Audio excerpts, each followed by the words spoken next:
Hello and welcome back to this damn full idealistic crusade. I am the motion picture analyst, and this is the sixth in my continuing series of James Bond audio commentaries, where I simply talk my way through the film and do a running commentary of all the various thoughts and ideas that pop in my head about not only the production history, but readings into character motivations and individual scenes, and just generally all kinds of aspects of Bond fandom. When I rewatch the films, my brain is on overdrive, so that's why these commentaries, I try to keep conversational, and they are very much reflective of how my brain works whenever I think about the Bond films, which is always on a daily basis anyway.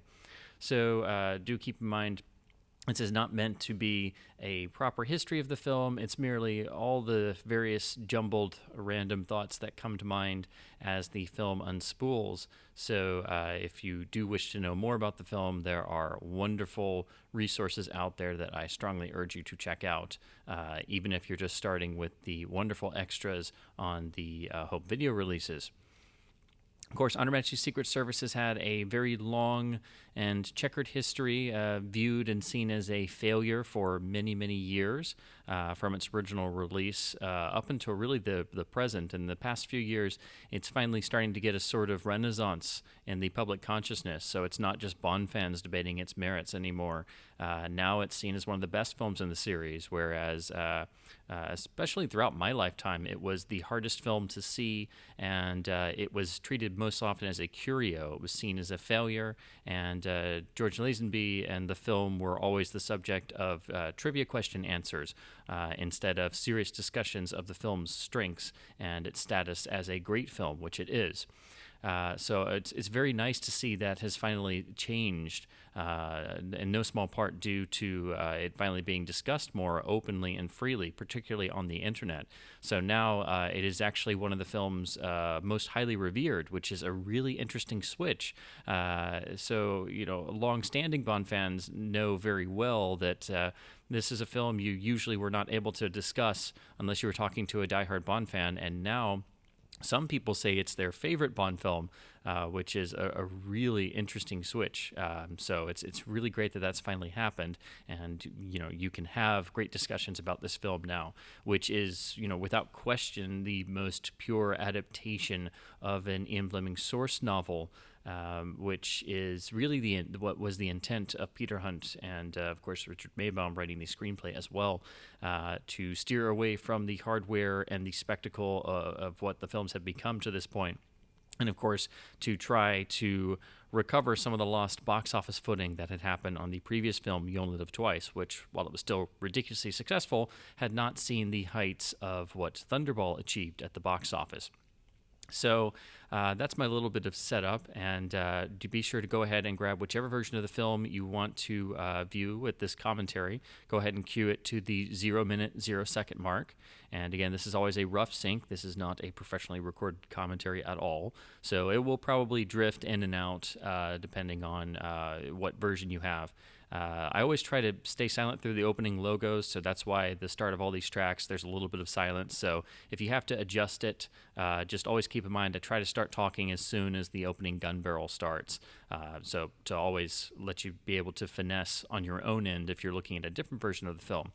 Of course, be sure, as I've said in the previous commentaries, if you're looking at one of the more modern releases, go to the audio options and do be sure and select the original mono audio track. The film has a 5.1 remix that really I can't stand. It's full of new effects, and like all of the remixes of the mono era of Bond films, it's really destructive to the original sound design. So always see this film with this original mono track. So go ahead and select that. And once you've done that, again, queue up your film copy to the very start, and we will do a rough sync and then just jump into it. So in 5, 4, 3, 2, 1, press play now.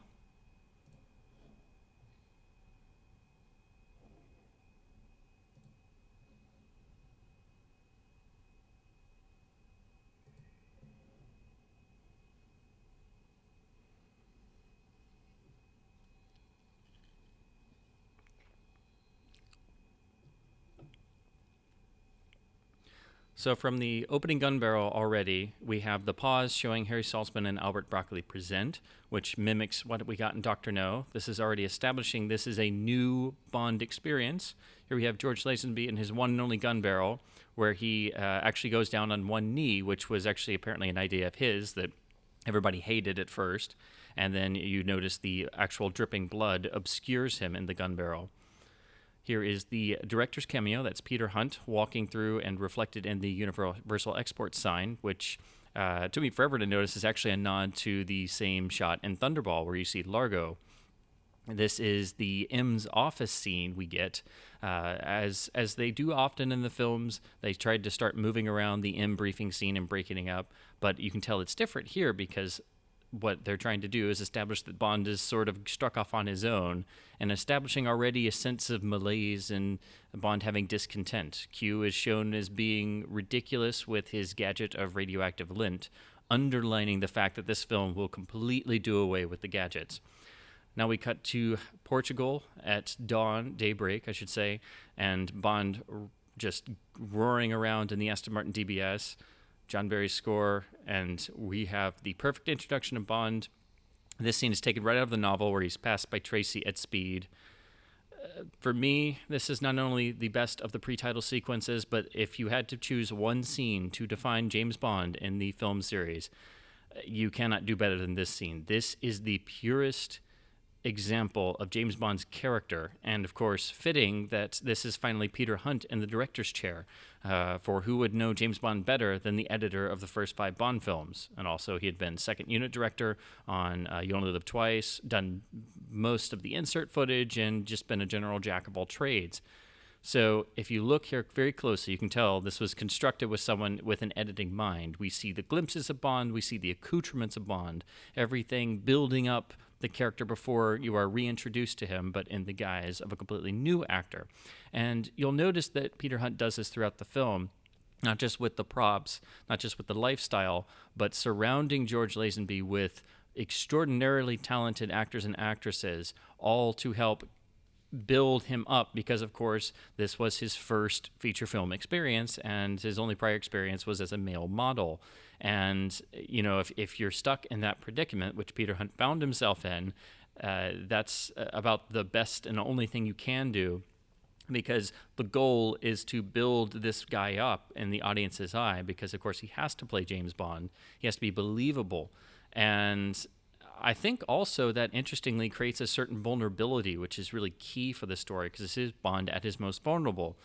This is where he is at his most human. It's the most human of Fleming's novels outside of You Only Live Twice, which is the immediate successor to this.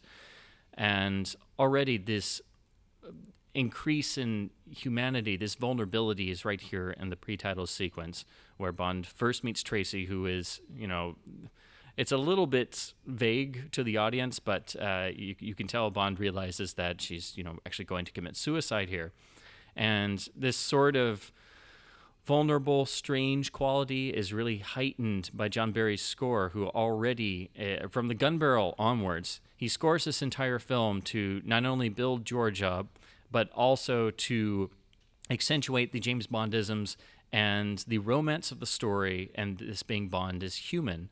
And this is perhaps why there was a backlash against the film for so long, that you know, most people are aware of the films, not so much of the original novels, which the characterization and the feeling is totally different.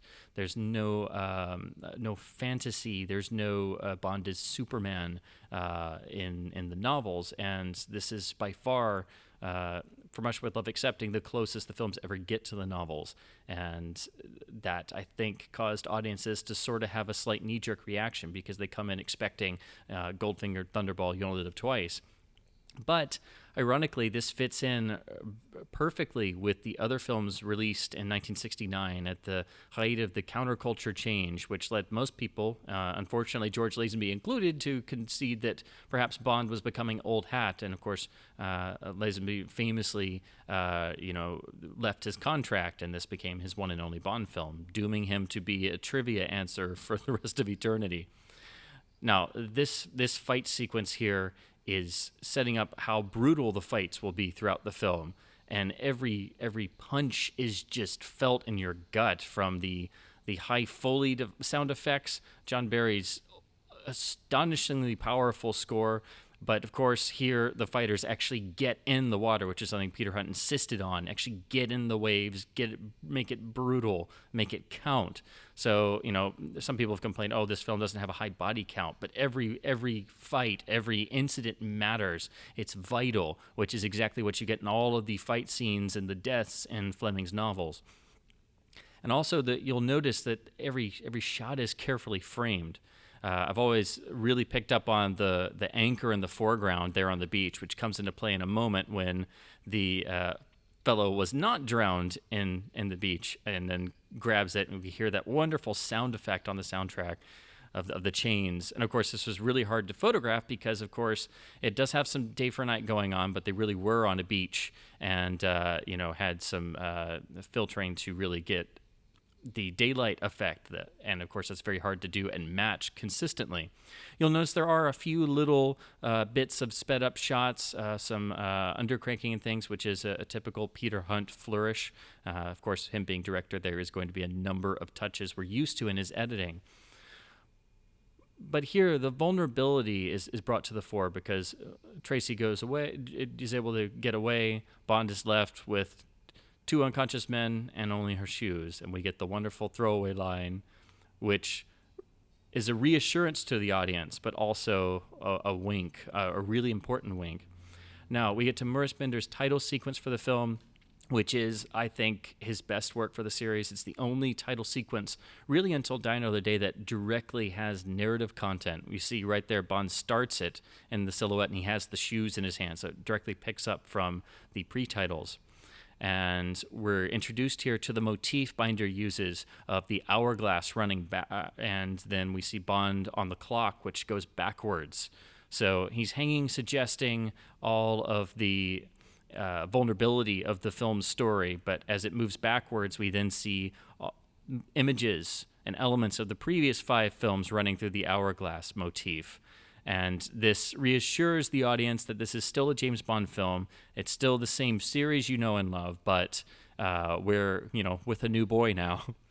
This is John Barry's just staggering instrumental theme. Of course, they quickly realized getting a title song with the On Her Majesty's Secret Service title wouldn't really work. So Barry came up with the iconic We Have All the Time in the World song performed by Louis Armstrong, which is featured later, and came out with this instrumental for the titles.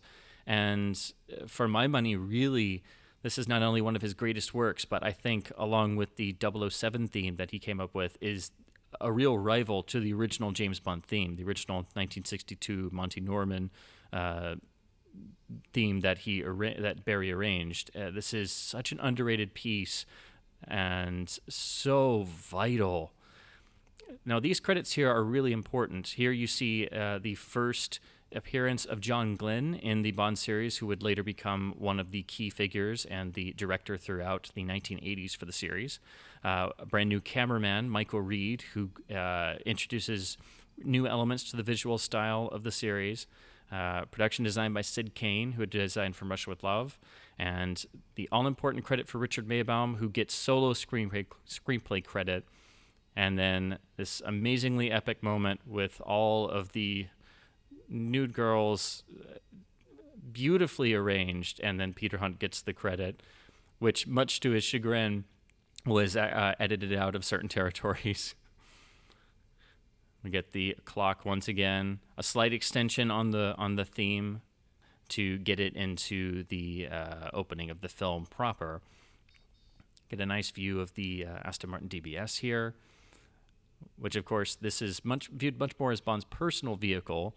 The only gadgets it has is, of course, the glove compartment with the AR-7 rifle from Russia with Love, which is another nod to the previous films. There's a lot of nods to, once again, make it reassuring to the audience that this is still James Bond, which is why we get the death scene much later on in Bond's office. So already, I'll talk a little bit about the visuals. Again, this was shot by Michael Reed, who, in a lot of ways, I think follows the precedent set by Ted Moore, because if you shoot a Bond film, you really do have to follow the style and tone that Ted Moore set, which was There were dictums from the producers. Cubby Broccoli always wanted the images to be clean and clear and sharp and detailed. But, shooting an action film in scope and having an intimacy, which is, what this story is, it's a very intimate story, really. It's very difficult to do. I've always loved this transitional moment where we go from the pool with all the bathers to the casino sign being reflected in it. It's a wonderful transition. But again, visually, it's very similar to what Ted Moore did. Also, really quickly, if you look here at the casino set, even though it's the purple drapes, I've always felt this is just a redressing of the Thunderball Casino. It may be just me, but I swear it looks just like it, but they changed the curtains and moved some of the walls around and things. There are a lot of, I think there's quite a bit of Thunderball influence throughout the film. But anyway, getting back to the visuals, if you'll notice, there is a much more, it's much more grounded. It's a very realistic looking film. The scope frame is used wonderfully. A lot of stuff going on the edges, a lot of nice tracking movements and things. But it has its own visual identity, and I think that's very important. It's a Bond film. But it manages to have not just its own story identity and feeling. We know this is, of course, George's only film and the only film that Peter Hunt directed for the series. But I think it's important that it has its own visual identity in that fashion.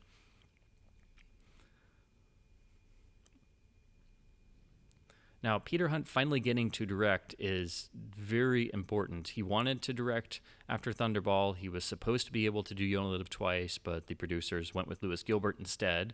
So he wound up doing the second unit on that film, and then finally got to take over the reins for this film. And you can definitely tell, he was chomping at the bit to be able to do one of the films and do it his way and really take all the stuff he had done throughout the years and, finally be the one calling the shots. And in terms of his directing style, he is supremely influenced by Terrence Young, who was his collaborator, and they basically developed the style of the Bond films in terms of the rhythms of them. Really started on Dr. No and really cemented on From Russia with Love. And if you look at if you want to split Bond into the story camps, the Terrence Young versus the Guy Hamilton, the more Fleming serious-based versus the more fantastic gadget-laden, with the light touch. Peter Hunt is very firmly in the Terrence Young camp. Don't know if you go far to say he's a Terrence Young disciple, but, he was so integral to the success of the films. And I think when he leaves the series after this film, it is such a blow that is felt for a very, very long time. And really, after Hunt leaves, the rhythm of the films changes and never is quite the same. So it's really interesting to note here how already we notice that the film never drags, but it's more I'm trying to think of the right word. The rhythm is a bit slowed down. We have this wonderful first face-to-face meeting of Bond and Tracy where they're already playing with each other. You can see the bemusement in Bond's face, the challenge of this strange girl. And it's a slow scene, perfectly underscored by Barry's music here. But again, this is not quite something we'd get in one of the earlier films. It would be a lot shorter. And of course, the film has the longest runtime of the original series at 142 minutes. This was something Peter Hunt kept hidden from the producers until the last minute. But the reason why it wasn't cut down originally is there's no bad scene in it. There's nothing to cut, so its length is earned. There's no fat to trim. It's all meat. If you want to pretend like a film is a steak or a cut of meat. Now this is the absolutely brutal fight here in the hotel room. This was the subject of one of the screen tests, and actually the screen test that convinced the producers to go with George Lazenby. It had got narrowed down to 5 potential Bonds, and but George was so physically involved in his screen tests, and actually, because he wasn't used to screen fighting, inadvertently broke the nose of Yuri Boryenko, who will later turn up as Gunther, the head of the Spectre agents at Peace Gloria. He actually accidentally broke his nose in the screen test, and that's the point at which Harry Saltzman walks over and said, all right, kid, we're going with you.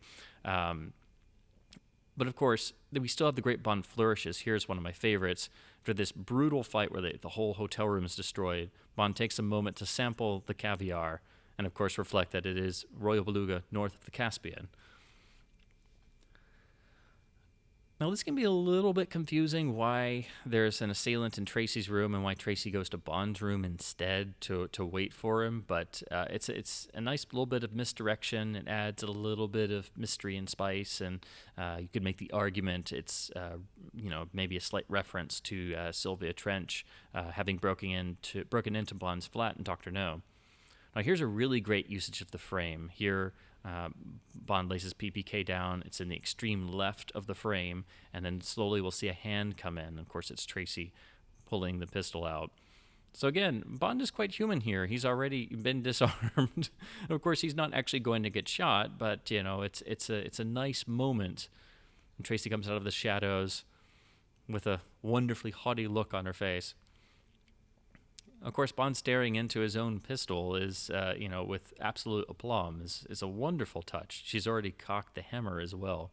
Something else you don't notice for the longest time, Bond here, if you look at George's face, he's got a little bit of blood where he's gotten cut above the eyebrow in the previous fight.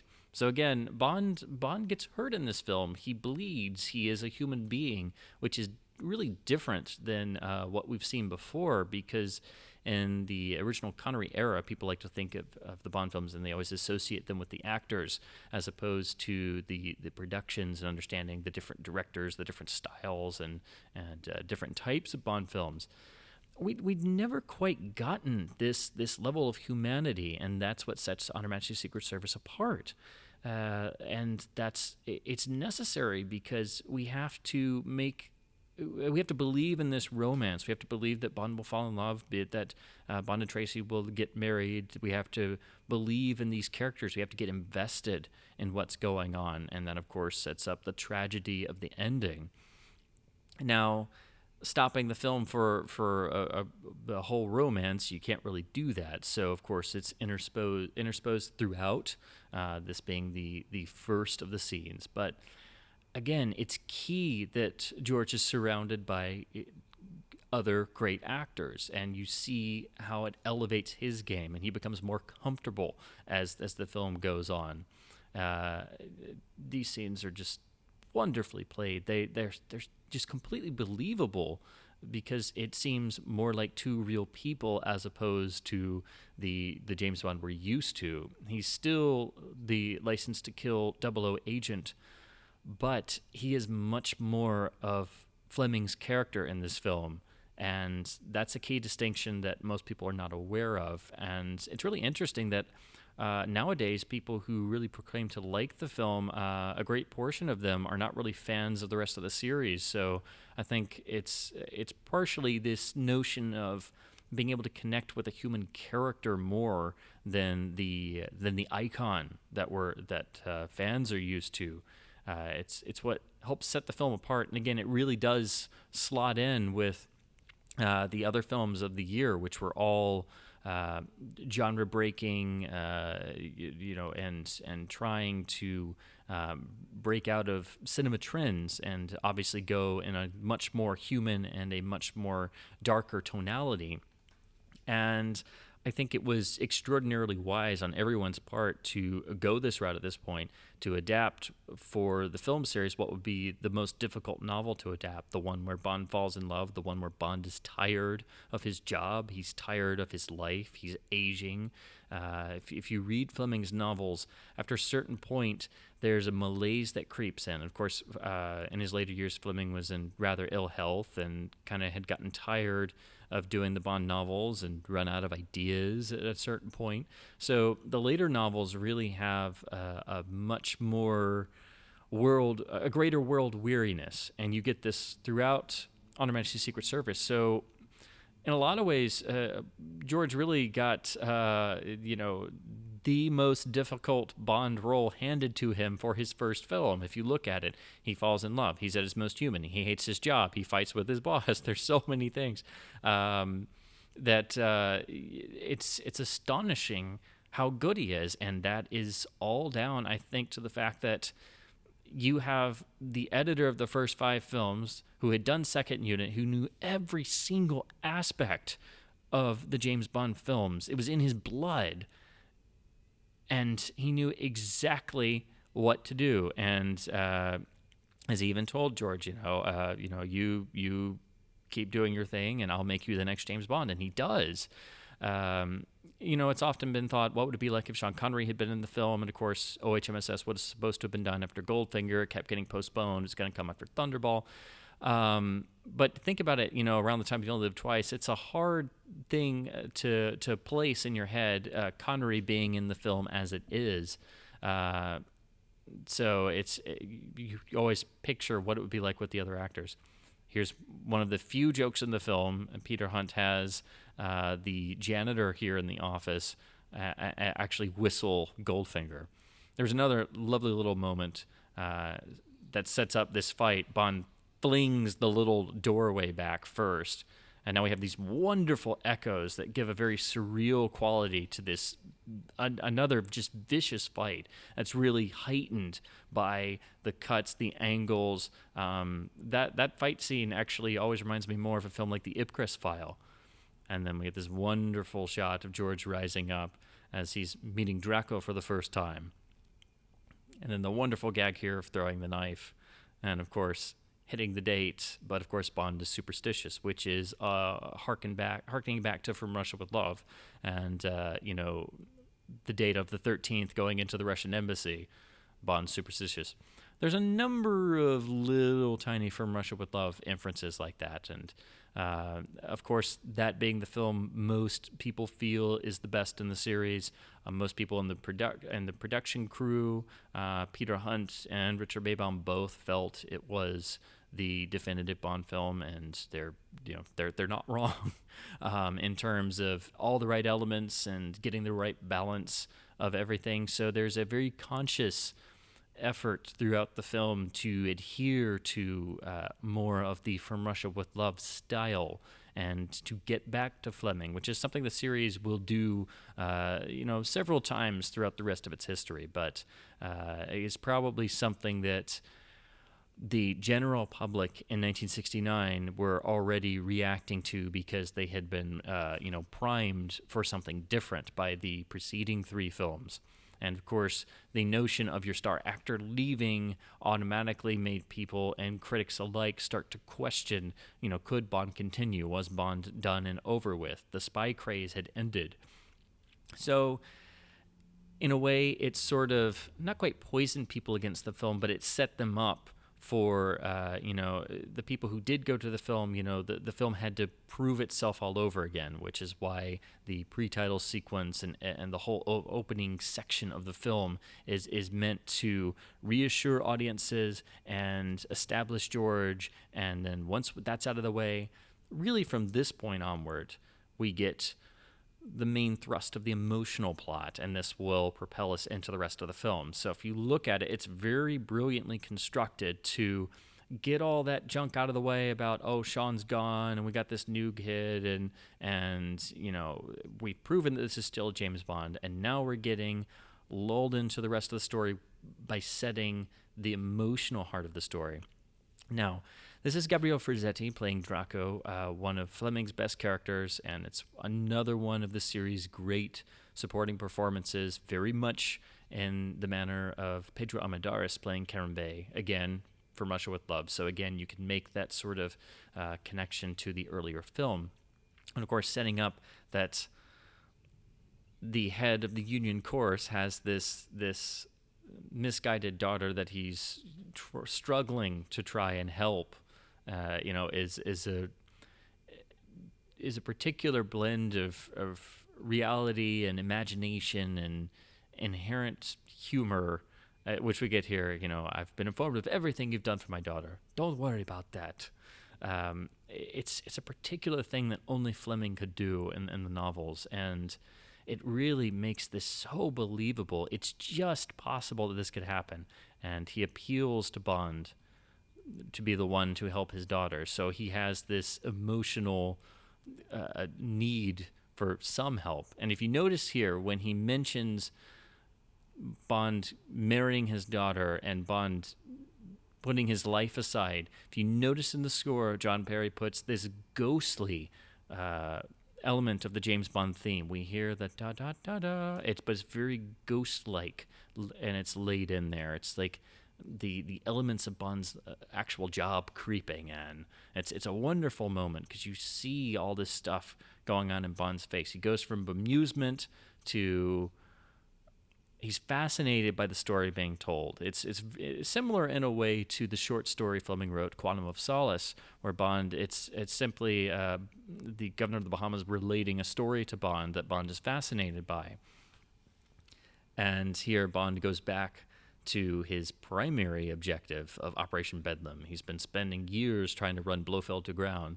And, of course, the only person who might have information is the head of the Union Gorse. But it's beautifully played here. You can already tell that the two men absolutely love each other, again, like Bond and Karen Bay.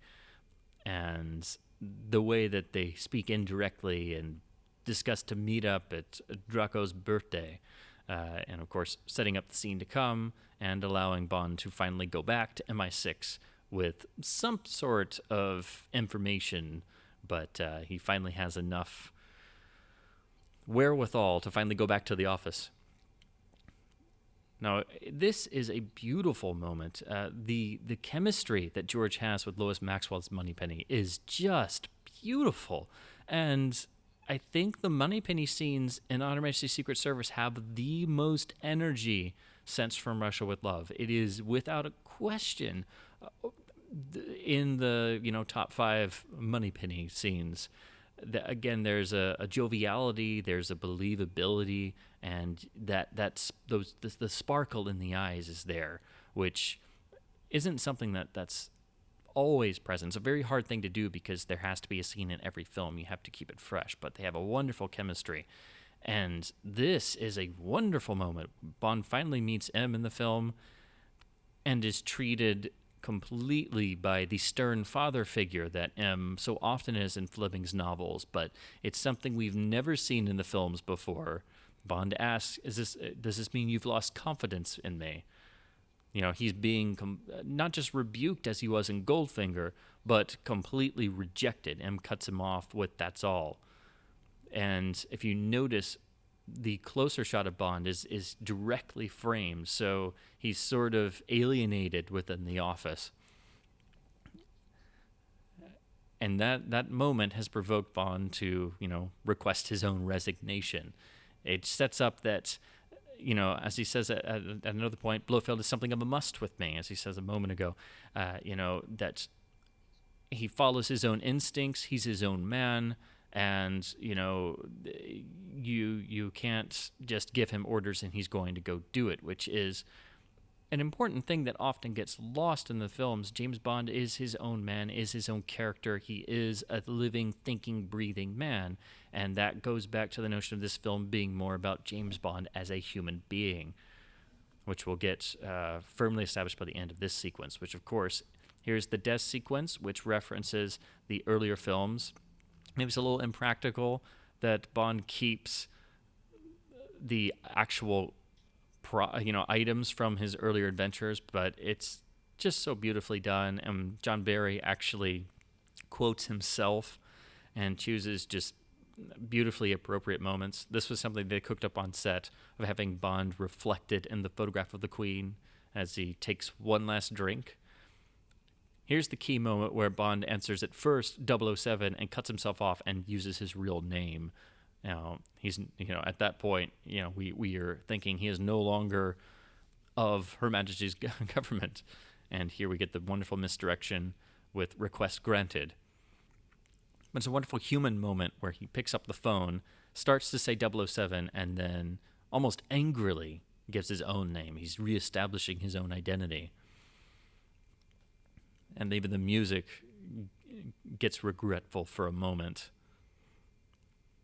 This is perhaps Moneypenny's finest moment in the entire series, when she had put in the request for 2 weeks leave, and the smile of self-satisfaction she has right there is just, oh, it's golden.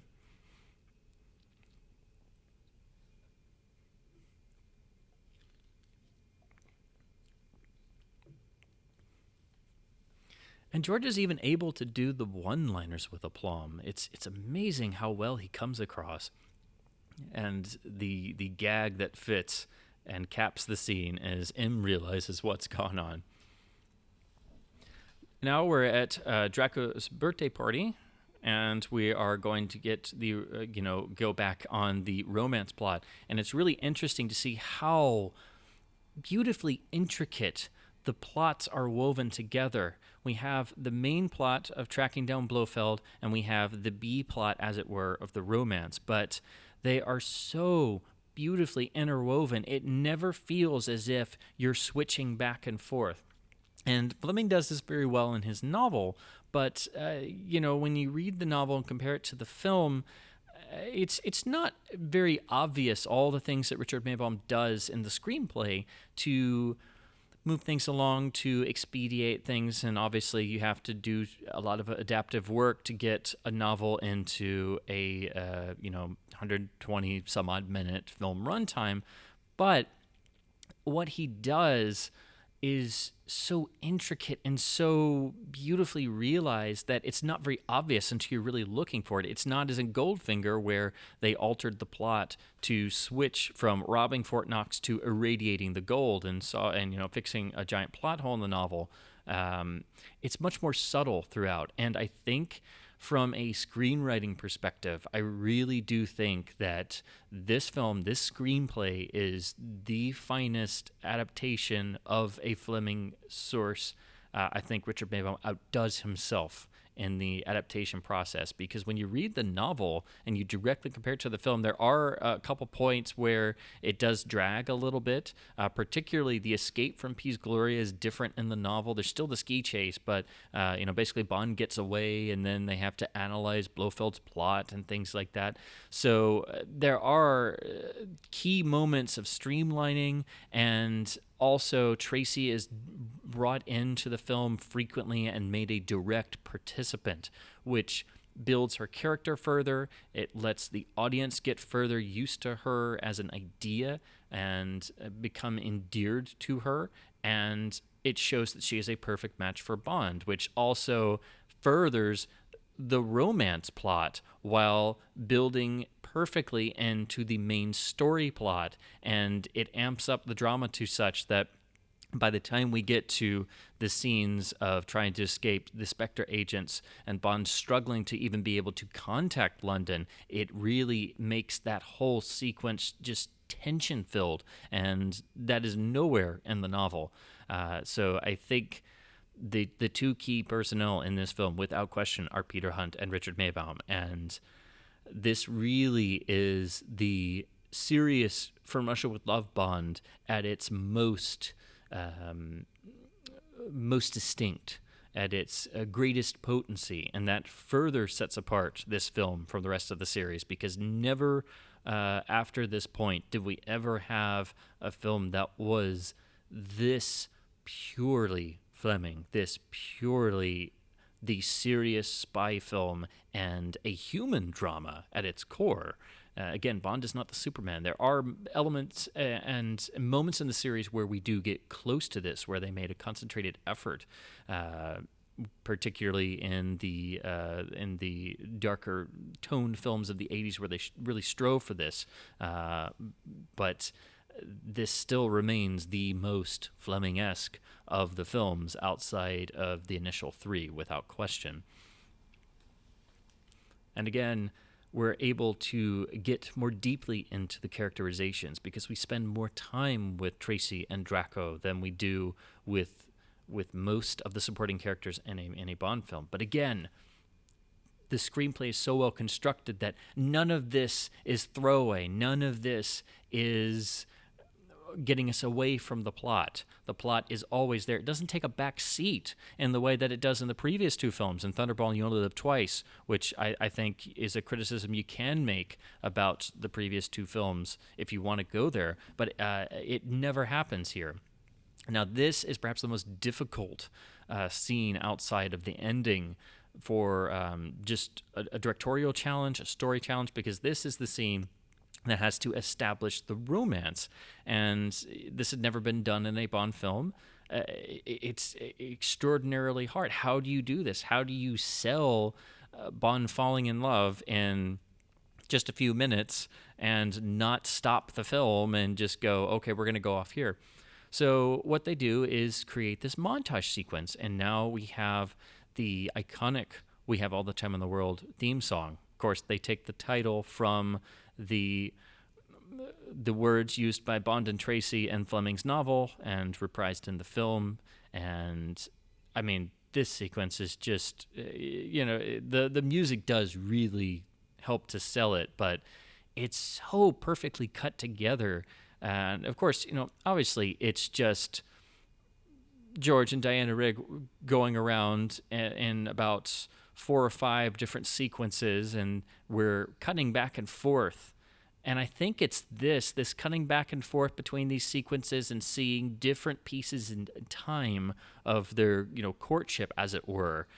This is what sells this sequence as taking place over time. And they don't embrace until this point where the sequence is almost over, and then, Tracy spies the wedding ring in the shop window. And we get these wonderful cutaways of the sun poking through the trees. And now we're right back into the main story. This has been more of an interlude. And key is that it doesn't stop the film's narrative. And the song is allowed to play out. Of course, this is a much abbreviated version, but it's wonderful that it's worked into the film. This is really the first time that we've had a song appear in most of its entirety inside the film, outside of the opening or closing titles. And since that was such a romantic, lovey-dovey, if you will, flourish, this I got to mention this shot really quick of George looking through. Of course, that's obviously a projection plate behind him, which when you look at it closely is a bit dodgy. Of course, now that we've gotten that out of the way, we now go into what is actually the most suspenseful scene of the entire series, which is the break-in and Bond breaking into Gumbold's office and safe. So this is where he will get the necessary information to find out Blofeld's whereabouts. But, when you want to stop and think about practicalities, one wonders why Bond doesn't just break in at night where he wouldn't have to rush through because it's just an office building. But I guess Bond didn't want to wait that long, and it would be as suspenseful. So already we hear, you guys going to be back in an hour. John Barry's score starts to filter in as Bond leisurely approaches the office. No one will question him because he obviously looks like he knows where he's going. But he still takes the time to look over his shoulder because, of course, he's breaking and entering. And if he is discovered, then, the mission's pretty much scuttled. Take a second here to talk about the production design. This film is designed by Sid Kane, who designed From Russia with Love, and so the film doesn't have any of the larger-than-life Ken Adams sets that the series is famous for, but the film would suffer if it had them.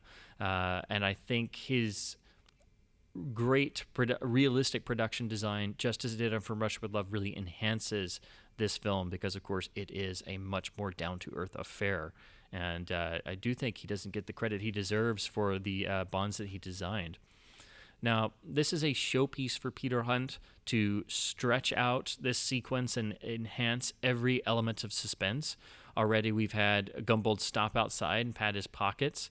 We've had Bond look over at the large clock tower, again going to the notion that time is ticking away. We have to wait for the crane to come up and the crane to go back down. Of course, we see Campbell for the first time, who will feature in the film later on. Right now, we don't know who he is, but of course, he is a British operative who will be the ill-fated operative who tries to watch Bond at Piz Gloria. This is a wonderful transition moment where we cut right on the moment where the case of the safecracker obscures the camera, and then we pick up right on Bond opening it. Now, of course, this is the same type of device that Bond uses in You Only Live Twice, and he has a tiny pocket-sized version. And the idea here being to really force the idea that the gadgets are completely impractical and useless in practical ways. And of course, this thing is gigantic and has to be transported over in a crane. Not so much because it's a safecracker, but because it's got a photocopier in it, which is an element of gee whiz technology that you didn't really see in 1969. There weren't a lot of movies with photocopiers. Of course, now photocopiers are everywhere, but they weren't at this point in time. And we get this nice cutaway to Tracy and Draco. While this does ease a little bit of tension because we're cutting away from Bond in the office, it does add a nice bit of punctuation to the emotional story because Tracy insists, whatever it may be, there'll be no regrets. This is, of course, a really cute gag where Bond reaches over to get a newspaper because he's bored. Again, sort of a nod to what a real spy would have to put up with, having to watch the clock. But, of course, there's a hidden Playboy magazine inside. This is not only a bit of maybe product placement, but, of course, On Her Majesty's Secret Service was originally serialized in Playboy when it was when the novel came out. And there was a long-standing history of Bond and Playboy, so it fits. And, of course, Bond even carries a Playboy membership card in Diamonds Are Forever. I'm always amazed at how good Bond is in breaking into safes and, almost always grabbing the important documents. Of course, in You Only Live Twice, just before this, he has 1 second and grabs the all-important photograph. But here you see he is actually going through things and then finds the letter about the Dublo-Champ, letter to the College of Arms and things like that.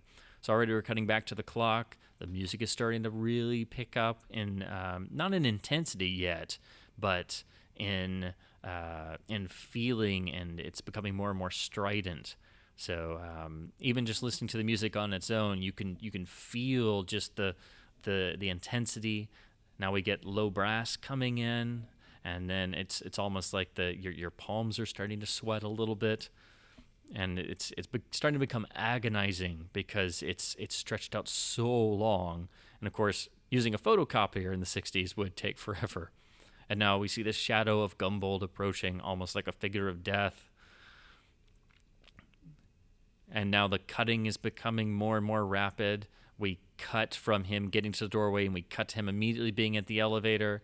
And now we see the clock strike at the 12 point, which means the hour is up. Bond's time is up. The crane swings over, and there's nobody there at first. Again, every little trick that could possibly be done here is done to maximize the suspense. It's one of the key moments of the film, and again, the most suspenseful scene in the series.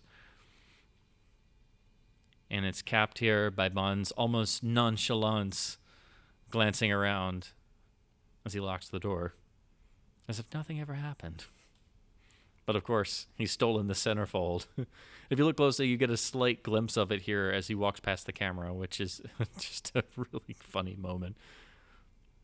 Of course, one wonders what Gumbold will think when he goes to enjoy his afternoon reading and the centerfold's gone.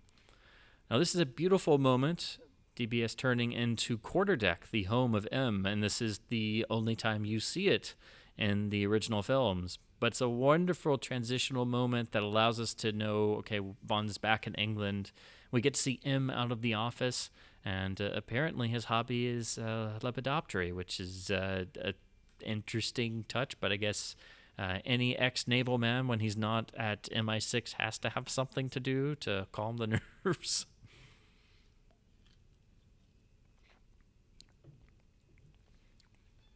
I do wish we had gotten more scenes like this and throughout the films, because it does once again make M much more of a real person, and we get more of that just essential, fantastic father-son dynamic that Fleming put there in the characterizations. Bond gets a little wonderful flippant line, a line about Lepidoptery, which lets him, sort of rebuke him a little bit, which is, goes back to Goldfinger and the line about Bonbois.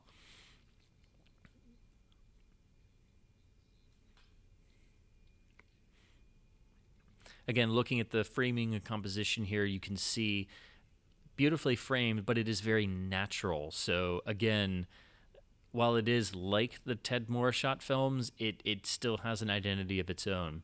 Now, Bond has presented his case to M, and very interestingly, he's already put it into motion. He's already contacted the College of Arms, which, of course, Bond being his own man, would already have done. So it's kind of a fun moment that he's already taken the initiative and gotten the ball rolling, as it were, before it has been officiated. Because, again, he's his own man, and that's something you get in the best of the stories or in great moments. You see this pop up for a moment in Octopussy, and of course, it's all throughout The Living Daylights later on. Here, of course, is the introduction of Bond's coat of arms, which, of course, is in Fleming's novel, which establishes the motto of "the world is not enough," which I think is one of Fleming's best lines ever, and, of course, became the title of Bond 19. And no phrase could possibly describe Bond more than that.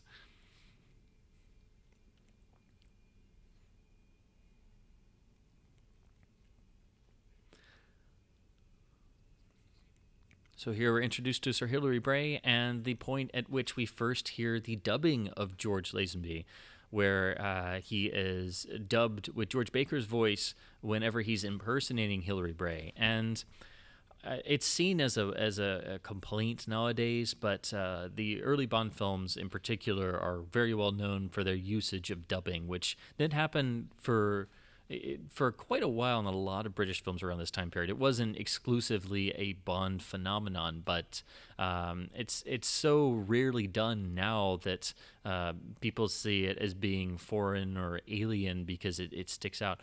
But it's always so well done in the Bond films that it's really not even noticeable. I didn't even think about it until I heard some complaints about it. I think it's so well put together. And, of course, Bond is assuming an identity and putting on airs at that point. So, I mean, it would be interesting to hear George's actual dialogue, but it's not something I mind, really.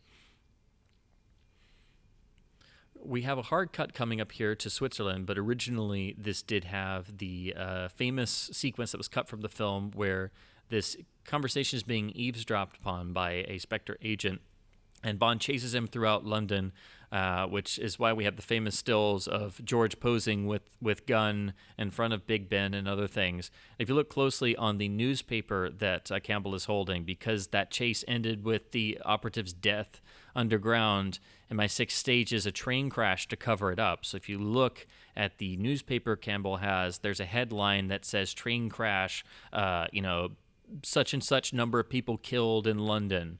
So look very closely here, but it's right there on the headline. And, of course, because it's been dropped, that's the only inference we have outside.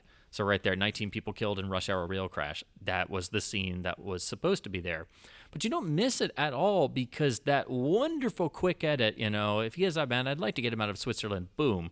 So that is a beautiful transitional edit. And while it'd be amazing to see that sequence, it could have been cut out, and if you had to cut anything in the film, I can see why they did choose that to remove, because again, while Peter Hunt claims he did, keep the longer runtime out of the producer's mindset for a while, I'm sure at some point they, everybody sort of became aware of it, and so it became sort of a struggle.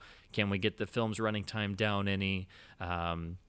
And Hunt later said that it was actually I think it was the manager of the Odeon cinema chain before the premiere, watched it, and they asked him, okay, would you cut it anywhere? He's like, no, it's perfect. I wouldn't touch a thing. And so that was like the deciding factor. Okay, the distributors think it's okay, even though we can't get in as many show times in a day, because the film is about a reel or two longer than the average Bond film. So again, you never feel the length because there's never a bad scene. It never drags, and it moves at such a good believable pace, and the energy is never lost. That it's the old adage of Hollywood. It's the old adage of movie making. You can have a 90-minute movie feel like 3 hours if it's not made well, and you can have a 3-hour movie feel like 90 minutes if it's made well. It's just all in the editing, direction, script. It's all the important elements. A great movie can feel like no time has passed, and a bad movie can feel like it never ends.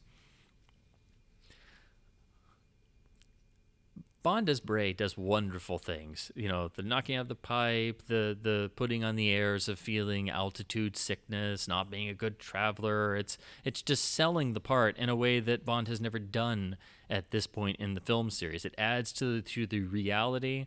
Bond is being removed into the Alps. So again, you could see that as any operative would going in undercover, there's that element of danger, that consistent unease. We see Campbell approaching the guards, and of course, if he keeps doing this, it's going to become obvious that he's up to something. So you start to wonder, why does Campbell keep trying to get closer to Piz Gloria? And now, for the first time, we go into the Alps, and we're really firmly introduced to their grandeur.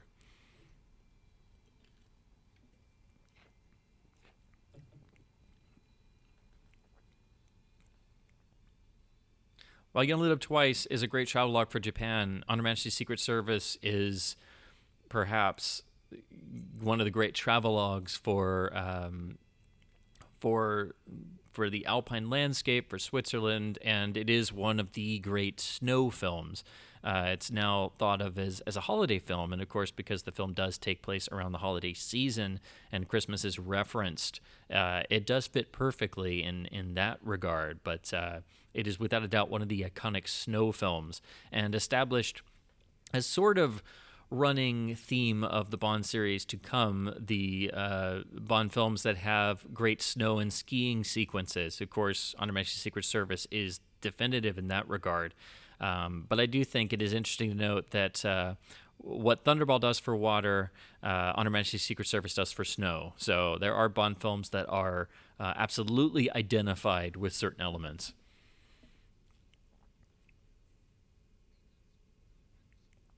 Now, this is Ilse Steppat as Irma Bunt, and just a absolutely pitch-perfect characterization of the character in Fleming's novel. So impeccably cast, you can't think of anybody else playing this part, and Bunt herself as a character does have a number of similarities to Rosa Clubb in From Russia with Love, both in the novel and the film. So, and of course, in some fashions, the actresses do kind of favor one another. So, and of course, this is our first glimpse of Piz Gloria, the actual real location that the production found, which had just been completed. But in order to make the deal to shoot there, the production did build the helipad and help finish some of the construction and the cable car and stuff. So, I mean, talk about lucky finds. This was astonishing because, otherwise they hadn't really found anything. So it's really funny in a way. Really quick, I've always loved the fact that they actually roll out a carpet for Hilary Bray. You don't quite notice it at first. It's not a red carpet, but it's just a nice touch. And there, of course, is Guns Make Me Very Nervous, which pops up again as a joke in the climax. But anyway, had they made the film earlier on as planned, especially after Goldfinger, one wonders what exactly they would have done. They may have just used a model, because this, of course, was that would have been long before Piz Gloria was even planned. So imagine what they would have had done to find a Piz Gloria in 1964. I've always loved this ice tunnel. It really adds a level of you are there and that you're not in the regular real world. I mean, this is still very, very grounded, but you have to have a certain element of that wow factor that you have to have the larger than life qualities without, going. You can do that without going into Fantasyland. So there are some little flourishes, and of course, you have to access this place by cable car or by helicopter. So not only is Bond undercover, but of course, he's in a remote area, and if and when things go bad, which of course they will, as we now actually see Blofeld. We see the bald head, we see the white cat, so we're getting the suggestive shots first, building up Blofeld, and also harkening back to the original unseen Blofeld From Russia with Love and Thunderball. But anyway, should Bond try and escape, it's going to be very difficult. And he won't even be able to get out of his room because, of course, he is now being explained to the doors only are one way.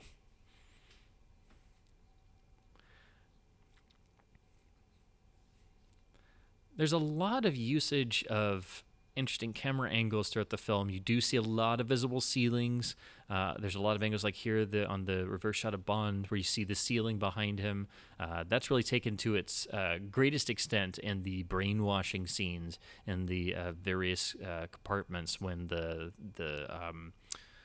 lights kick on and it has the dancing multicolored lights across the ceiling. This is the wonderful moment where Bond is still semi in character but starts searching the room, which of course we only really see otherwise in From Russia with Love. So it's another nod to From Russia with Love. But Barry's music has that wonderful getting on with the job with slight bemusement, and I think bemusement is perhaps the key of George's performance. I think it's that one factor that he has that no other actor has had in the role. And it's this particular feeling, this, he is his own man. He does have his own ideas, but he has this particular bemusement with everything that's around him that is a little bit there, a little bit present in the novel, because, of course, by this point, Bond is extremely experienced. I've always loved that shot there where Bond stares at the helicopter, has a slight glint in the eye because there goes, the one escape route because the helicopter goes back down and lands.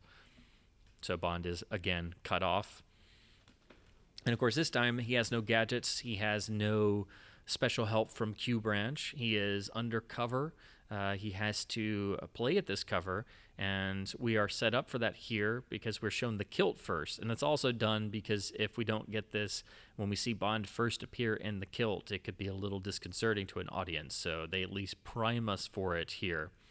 Of course, it's ironic that Bond appears in the kilt in the first film that Sean Connery is not in, so it would have been interesting to see Connery as Bond in a kilt and perhaps fitting, but George pulls it off extremely well. It's not something that, just anybody could wear and seem this ridiculously confident in. And now, of course, we're introduced to the Angels of Death and the absolutely breathtaking observation room, dining room of Piz Gloria with these beautiful panoramic windows, which became very, very difficult for the production to shoot in. Michael Reed had to actually get special glass coatings commissioned because they had so many problems with reflections and having to shoot at different points of the day and night. So as great as this looks, it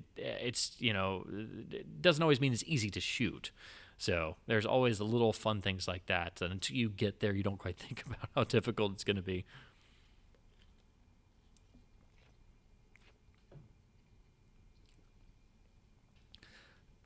Now here with the various angels, of course, they are supposedly of different nationalities. And later on, we're led to infer that Blofeld's plot is not only to get all these girls together and brainwash them to be his distributing agents of the Vitus Omega biological warfare, but also making sure they're from all these different nationalities. So basically, he has all his bases covered. There'll be crops that die all over the world, and it won't just be one country affected, but all countries. Now, here's where the dubbing comes into full force because Bond has to go on this big monologue about genealogy and, this being somebody's first acting role, it is a lot of dialogue to memorize, and Bond has to stay in character the whole time. So it's not easy to do for any actor, let alone a completely new actor. So I've never minded the dubbing, and we do break it up so it's not just, a solid 5 minutes of droning on and on and on. And we do notice that a lot of the other girls do, very quickly get bored, but but at least we are spared that, because again, everybody is always, the filmmakers are concerned with this, so it doesn't drag. And we are also introduced to the notion of all the girls eat a particular food item, which of course is tied to their supposed allergies. So we also have to wonder, if they're suddenly able to eat this stuff and not have physical reactions anymore, perhaps Blofeld did actually cure their allergies first, So he had to do all that work first, so the laboratory is actually real to that extent. And perhaps they got their allergies cured very quickly in like 5 minutes and then spent the rest of the time brainwashing them. It's just one of those fun things you start to think about after seeing the film 1,000 times. Again, about the dubbing, it's, if you really start to think about it, then yeah, I can see people having problems with it. But again, this sequence moves along quickly enough. We get all these wonderful reaction shots of the girls rolling their eyes, and at this guy. And also the gag that is here is that Hilary Bray is himself not interested in women, and the fact that Bond's cover is a fuddy-duddy of this sort, if you want to use that term. So it's got an inherent humor to it. And of course, that is undone by he and Ruby establishing connection, and her writing her room number in lipstick on his leg, which is rather erotic. And we get the wonderful slight stiffness line, which of course had to get undercut due to the censors. But it's also interesting that Bond is just staring at her and basically talking to Ruby alone instead of everybody else. But this does take the place of a scene that is in the novel where Bond does engage the various girls around, but plays a game with table napkins and cigarettes. So that would have been interesting to see, but we at least get... This scene is a way of Bond establishing and formalizing his cover, because he does this in public, so that way it fully convinces Irma Bunt and everybody around that he is who he says he is. And the line there, just a slight stiffness coming on, you notice in the shoulder is tagged on there. That was dubbed in later after there was censor objection to the line being too obvious, basically. So this basically is getting the Sir Hilary Bray section established. So again, Bond has established his identity, so he could not possibly be James Bond. And now we've seen the outer public side of the facility, and now the music gets serious as Bond is taken down to the bowels of Piz Gloria, and we're down in this snowy, icy cavern. Things are getting more serious now because, of course, Bond is going to be confronted with Blofeld face-to-face, finally. So, again, that wonderful moment of going down into the depths and into the real heart of the operation, as it were.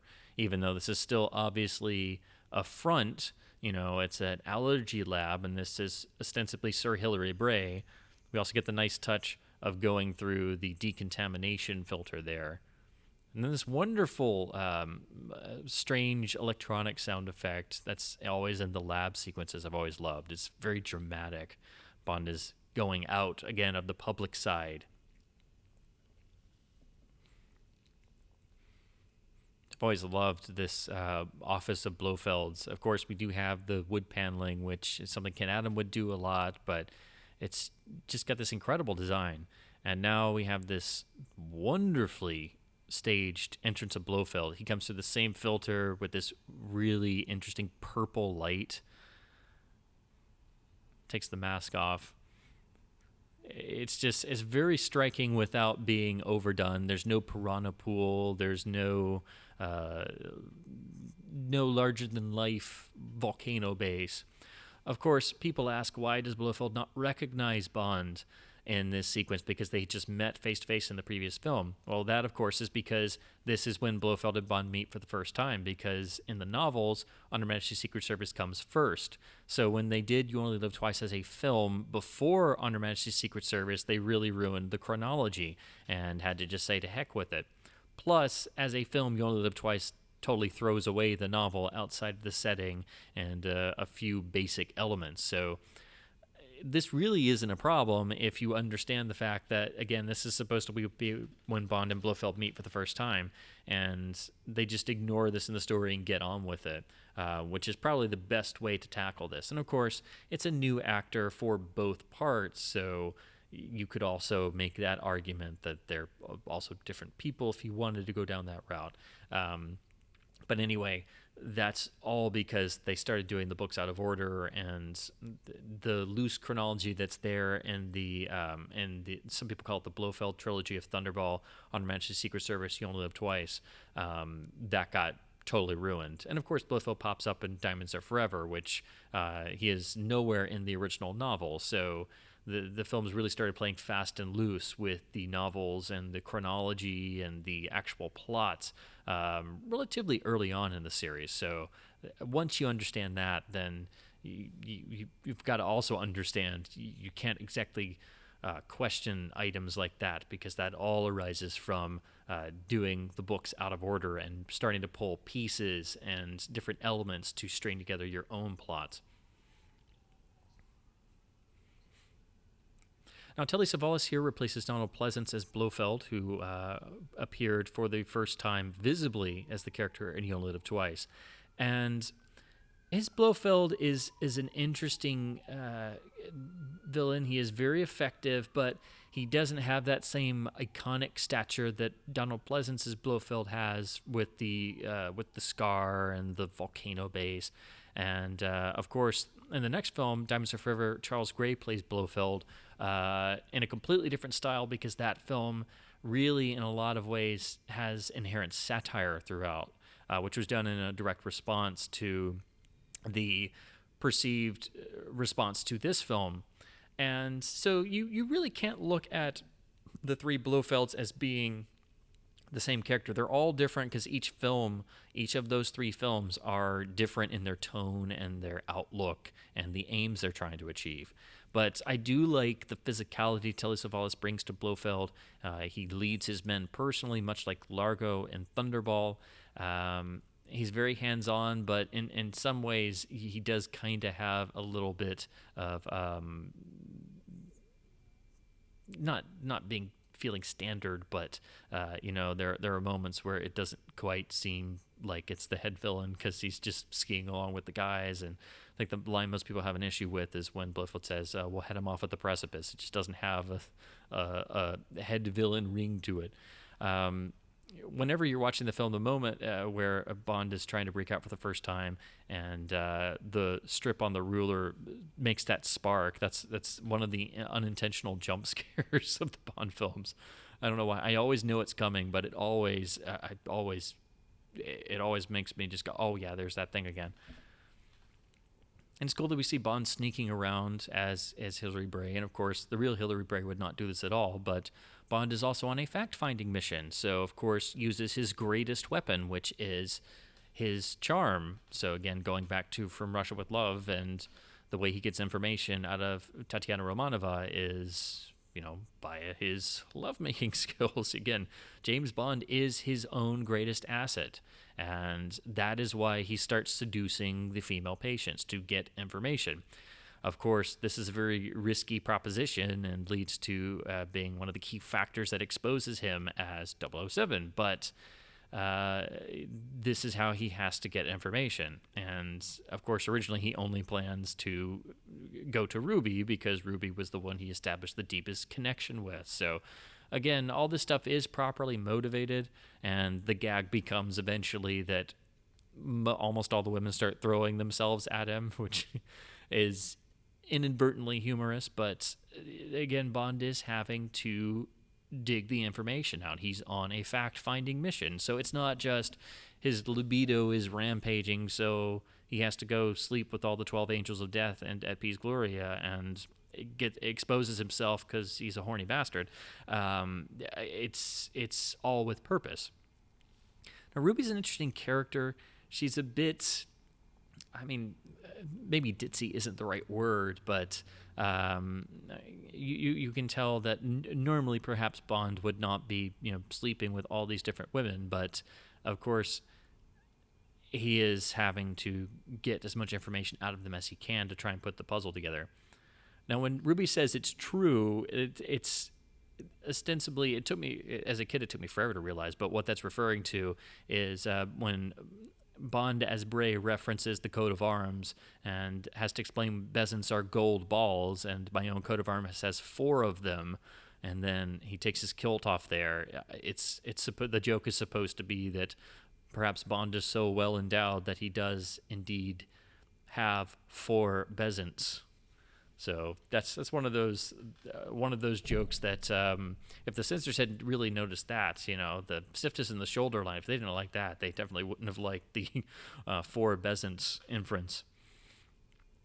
So again, Bond is getting this information out of Ruby, and he doesn't get a whole lot, but he gets background, and now he sees the brainwashing process, and by getting the information of her location, where she comes from, her family owns the chicken farm, her allergy was to chickens, he realizes all these girls are from different areas, and then he hears Blofeld's voice on the tape, and while this could be seen perhaps as a method of psychological components to an allergy cure, it does have this very dark, it doesn't feel right. It has a dark tone to it, and Bond is able to put 2 and 2 together. He knows that this is Blofeld. He knows that something is up, and he's having to piece all of these elements together. So by the time he's actually confronted by Blofeld, he's already put most of the puzzle together. It's just the few remaining gaps that Blofeld himself fills in, which is the point of any Bond villain confrontation scene. That's why Bond is always, as Dr. No says, I see you wanting to know why, when. Bond has to fill in the last puzzle pieces, and because he is an intelligence man, he spends the entire Peace Glory sequence gathering all of those and using every weapon at his disposal without any gadgets and having to sneak around hallways.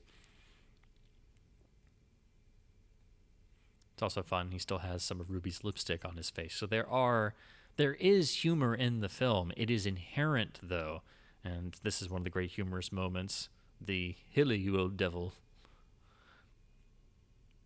And, of course, practically the only time in this sequence until Bond is unmasked that we do hear George's voice. See, the dubbing works perfectly well, and it's really great there because we hear Bond's actual voice. He drops the act and immediately has to put it back on. Another funny bit here is, of course, she's come to look at the book, which he has inadvertently left in Ruby's room. So Bond himself does make mistakes. That being, while not ostensibly a large one, it is still a mistake. And that's very important because, at this point, the cinematic Bond doesn't really make mistakes outside of, 1 or 2 things. And for Russia with Love, it's because, the plot hinges on leading Bond and MI6 and the Russians along. But, this is a human James Bond. And here, even though this is a joke, he uses the same lines with Ruby, and the joke is, coming here was an inspiration, and you'll have to be an inspiration. But, there's never been a point until this moment where even James Bond's libido is human, He's not able to automatically romance every beautiful woman that appears. Again, it's even in small moments like that.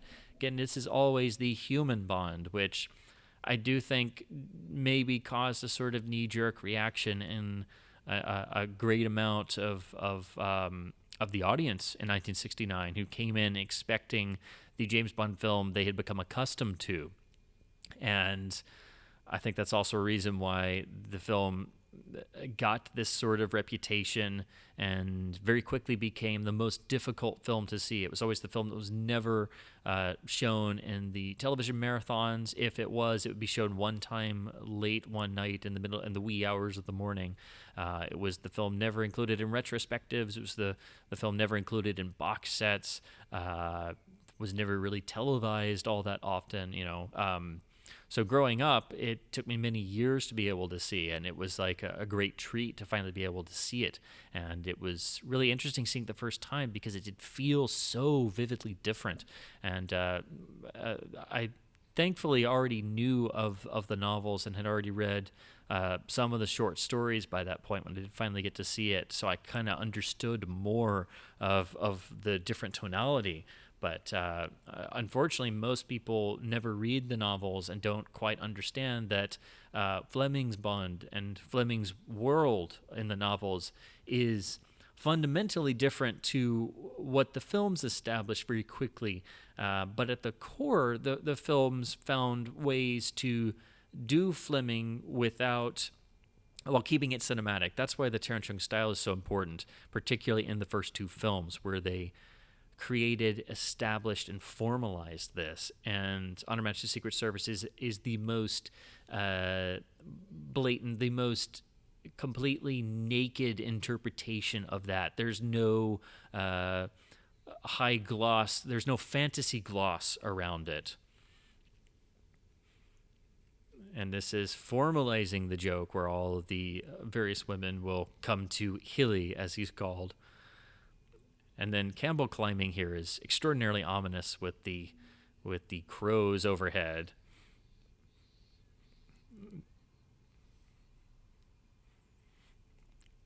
Now, the scene also does take place in the novel where Bond is, confronted while still in cover with his compatriot, as it were, and has to basically keep his cover and knowingly let the man go off to his death. It is a lot more dramatic in the novel because that is basically how Bond gets exposed, because the character actually recognizes him and is not there to observe him, is just happens to be there. So it is a rather maybe improbable in the novel because it's just very coincidental. But it is a really great scene. But here it's done so well and really enhanced by not just Bond being undercover, but also visually. We get this wonderful low-angle shot of Blofeld and Bond standing up here on the edge at the railing. We get the wonderful sunlight coming from behind them, and of course blowing out the shot when Blofeld is talking in the longer shot. So it makes him look really ominous because, of course, you can't see his face. He's being blotted out by the sunlight. And here Bond is trying to actually get off Piz Gloria by suggesting that he take a vacation, take some time off. But Blofeld throws it right back at him. The college's arm is being very well paid.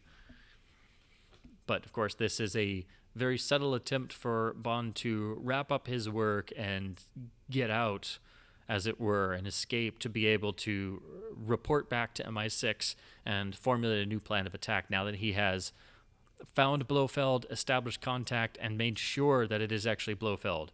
But of course, he doesn't really have anything to report other than it's this allergy clinic, and he has his suspicions, but he has no concrete evidence.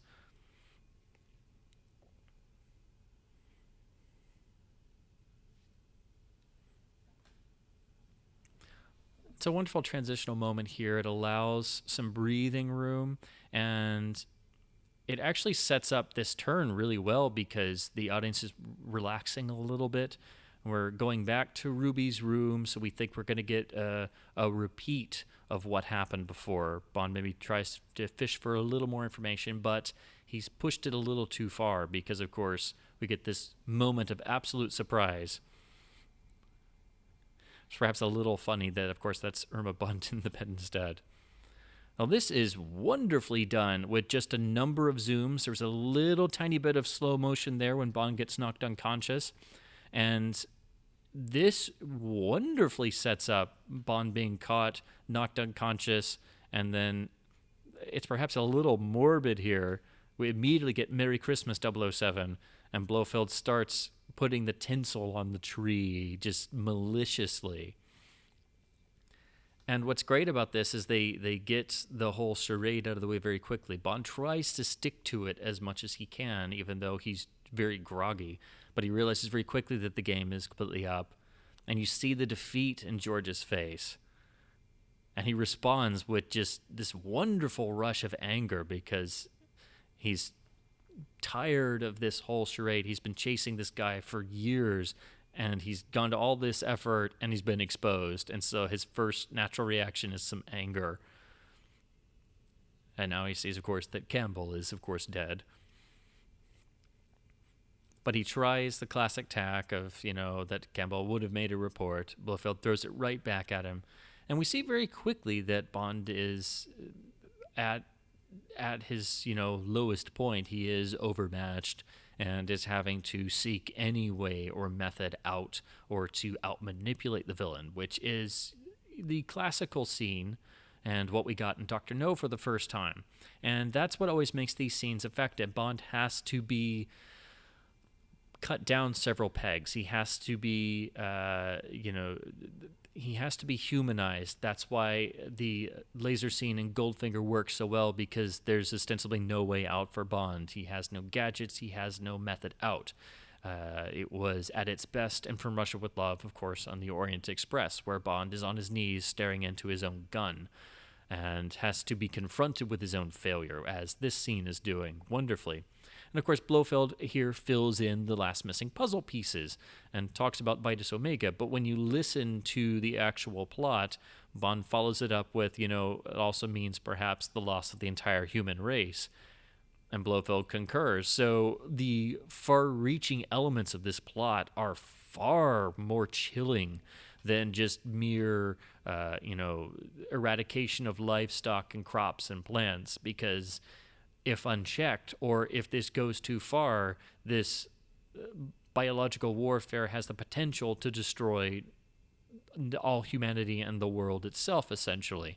So a lot of people, this is a more intimate Bond film, but its plot, in terms of its scope and scale, this is perhaps, one of Blofeld's greatest schemes in just the potential it has to destroy all humanity. It's not just starting World War III this time. It's literally threatening all life on the planet. I've always loved here the way that Bond is so bemused. First of all, Telly Savalas says Blofeld has this wonderful way of he holds the cigarette upwards. But the way that George leans back, crosses his arms, he's so bemused. He's toying with Blofeld. He is literally bemused at this situation, because Bond himself at this point has gone through this 5 times in the films and multiple times in the novels. He is an experienced agent, but he's been through this process before. He knows the ropes, and so it's not new for him anymore. This is a wonderful bit of toying. Of course, the optical there, you can tell the opticals are quite dirty around the body of Campbell, so it doesn't quite match. You can see the actual mountaintop behind him is a slightly different gradient in color. Again, really nice brutality in the fight sequences. So even though this is a nice short little moment, it's got such a nice bit of propulsive score behind it. There again is the Telly Savalas upward cigarette, and the way he gestures at Bond and waves it in front of him, almost like a baton.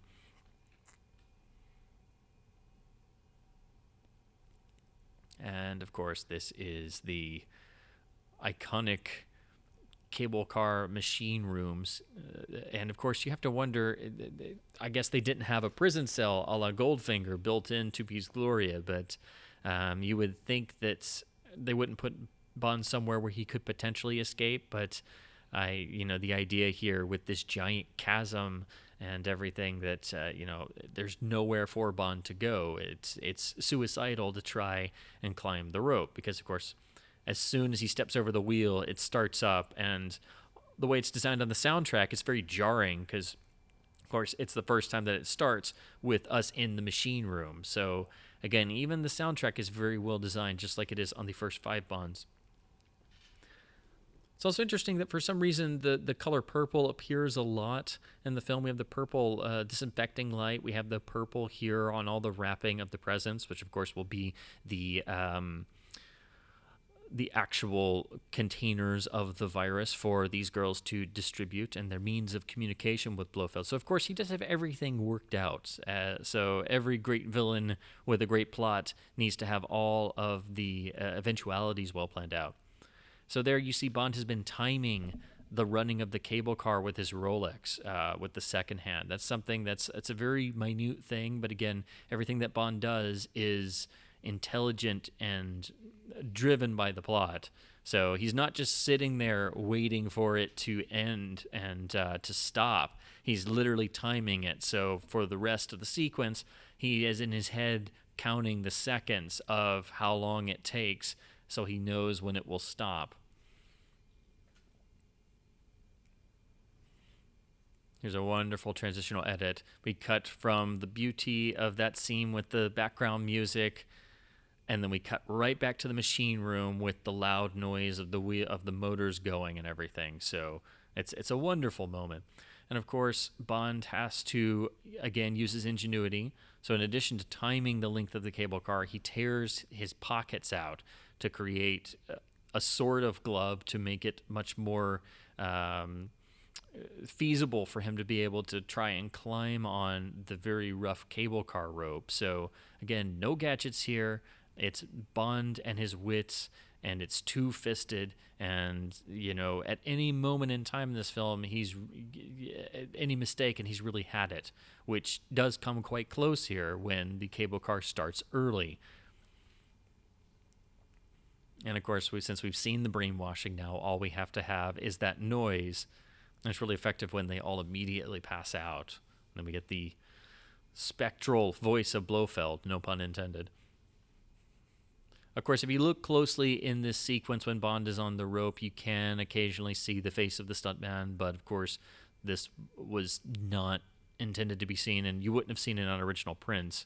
Now, this is really wonderful. The shots of George's close-up as he's swinging, they're definitely undercranked again, and that adds to that physicality, that viciousness of all of the really intensive moments, not just the fights, but even the little bits like that. Peter Hunt knew that by doing that, he could really sell that sequence even more, because it's just a little flash of a different motion type. Because, of course, it's then immediately back to standard 24 frames per second when Bond is able to barely grab onto the ledge. So now he has to try it again, and hopefully he can make it before it starts again. So again, our suspense is rebuilt again. And now he goes across dangling. So again, now he's not even trying to climb on the top, and his legs are dangling, and he's really having to stretch. And he manages to just barely get his leg out. And we hear the noise first, so we know, oh God, he's gonna fall. And then he manages to get one foot on, and that's how he saves himself. So now he finally makes it to the outside, and I mean, this is just some amazing work, because of course that is a real stuntman on the real location. And when we cut to the actual footage, you'll notice it starts snowing pretty heavily right there. So obviously that doesn't quite match the other footage, but this is so fantastic and so well edited, you don't notice that. Also, the shots of George, you'll notice, are from earlier in the sequence. So they did do a little bit of stealing back and forth to really sell it and make it work.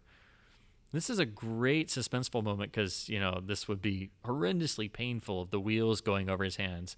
And we have, again, the gloves on the hands to really sell the idea that he's barely managing to do this. And then the very last second, he jumps down.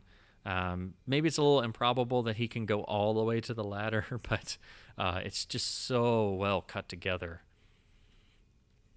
And I love that now he comes up into the light, so he could very easily be spotted. So he is really having to struggle at this point, and it is selling the fact that he is really, if caught, he's really fighting for his life at this point. It's vital he make it out. He now knows the dastardly scale of Blofeld's plot, but if he can't make it out, then, it's game over. So this is Bond at his most threatened. really since, at least From Russia with Love, but really at this point in the film series, Bond has never been threatened to this level of just sheer danger. He's been beaten up. His clothes are soiled from the machine room. He's gotten snowed on. He's got dirt on his face, and he's really already feeling that danger, that anxiety. It's the first time we've seen Bond have anxiety, really. And again, this is what Bond goes through in the Fleming novels. This is really getting the Fleming spirit into the film series, and this was something we had never quite gotten before.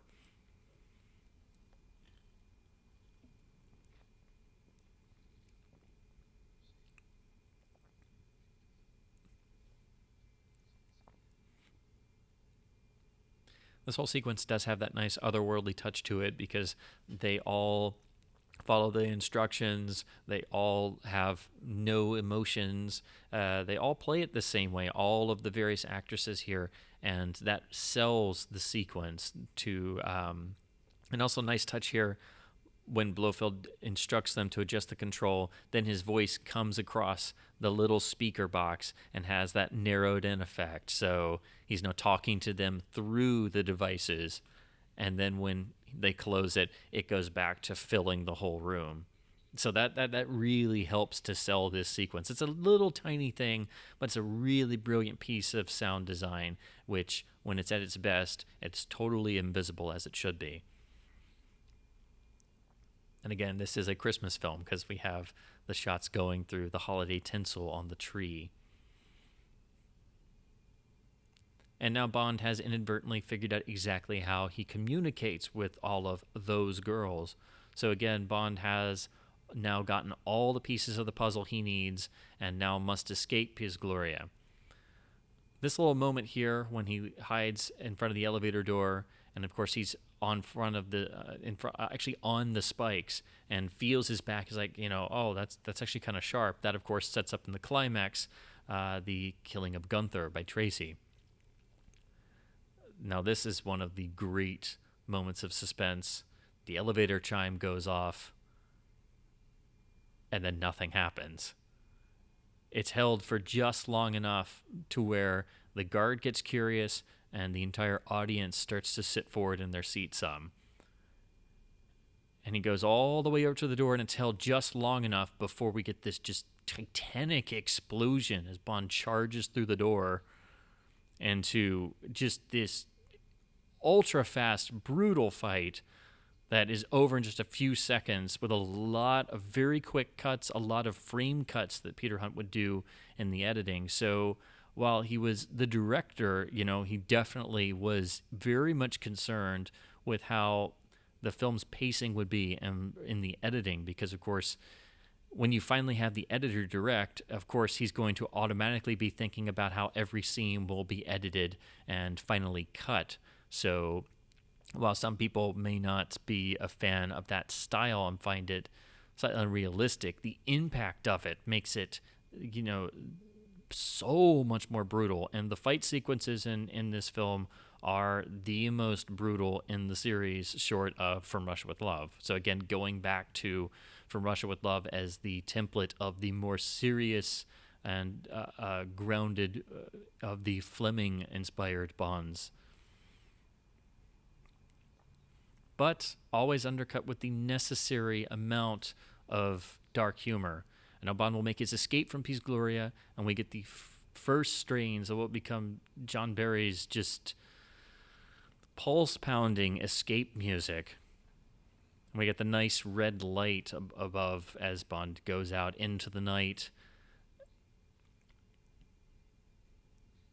And of course, doesn't do a very good job of hiding himself because he's immediately spotted, so this also sets up the Spectre agents as not being complete buffoons. So again, Bond makes a mistake, and he's really in for it. So again, Bond is really fighting for his life throughout the film, and at this point, he's really running for it. So the closest we've ever gotten to this is the street chase in Thunderball, but that was over very quickly. This is extended and becomes extraordinarily dramatic, which is heightened by the fact that although we have process shots of the actors on skis, because of course they're not going to be allowed to ski for insurance, let alone be expert skiers.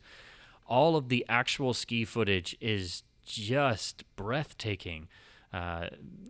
Never understood the slight edit to show Blofeld coming out, though. You see Peace Gloria for a brief second, and then we cut to Blofeld coming out. But I like the fact that they have to rouse everybody in the complex, and then Blofeld actually goes out on skis with the men.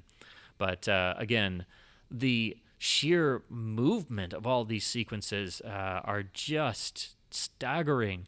These were shot by Willy Bogner, who literally would ski with a camera between his legs. He could ski backwards. He could ski all over the place and get just this astonishingly visceral ski footage. There had never really been any sort of footage of movement on the snow like this before. And of course, when it's intercut with all of the aerial footage as well later on, mostly shot by Johnny Jordan, it's just an amazing mix that helped make On Her Majesty's Secret Service, I think, perhaps the definitive skiing film, even though it's not about skiing. Just in the way Thunderball is the definitive water film.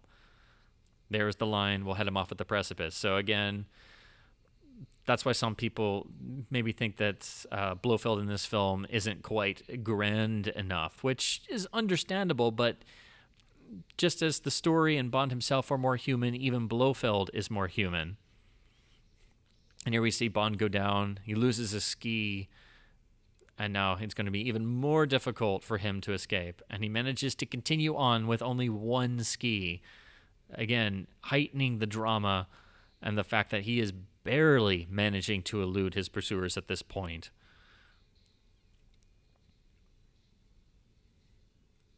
The editing is key, and all of the sequences of the film, but particularly the skiing sequences, because you have to interpose with the studio footage. And, well, again, obviously it's process shots anytime you see George.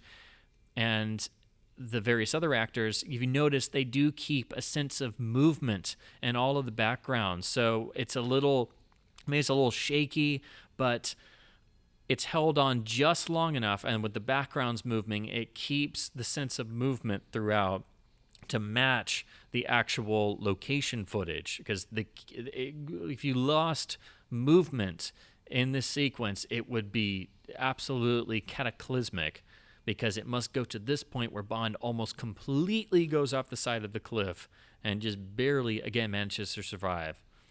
And beautifully actually causes the next man to do the exact same thing he almost did. And I've always loved this because we hold all the way.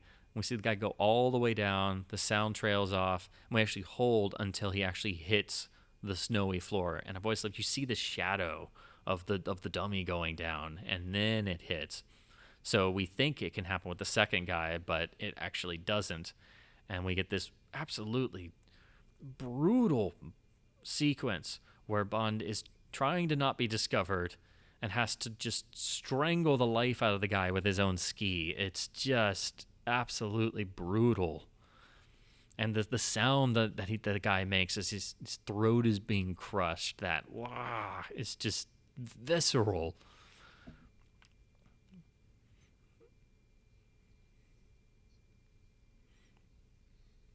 There's not a fight sequence in the film that is not absolutely, you feel every part is necessary. It's a life or death struggle.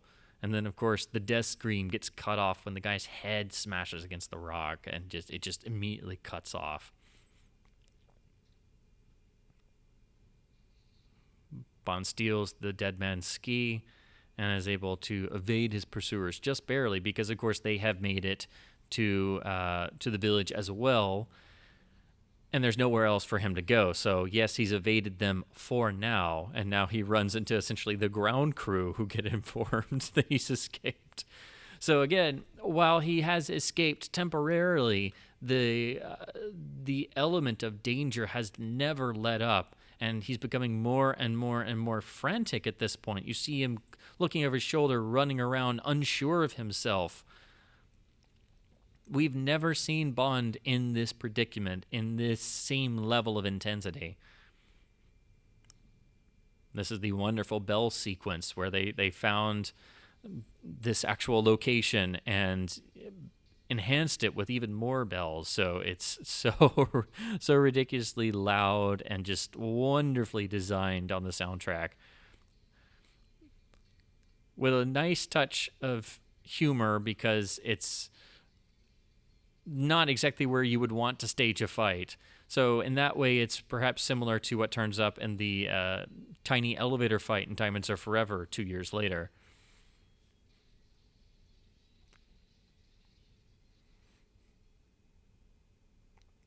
And again, Bond barely manages to escape.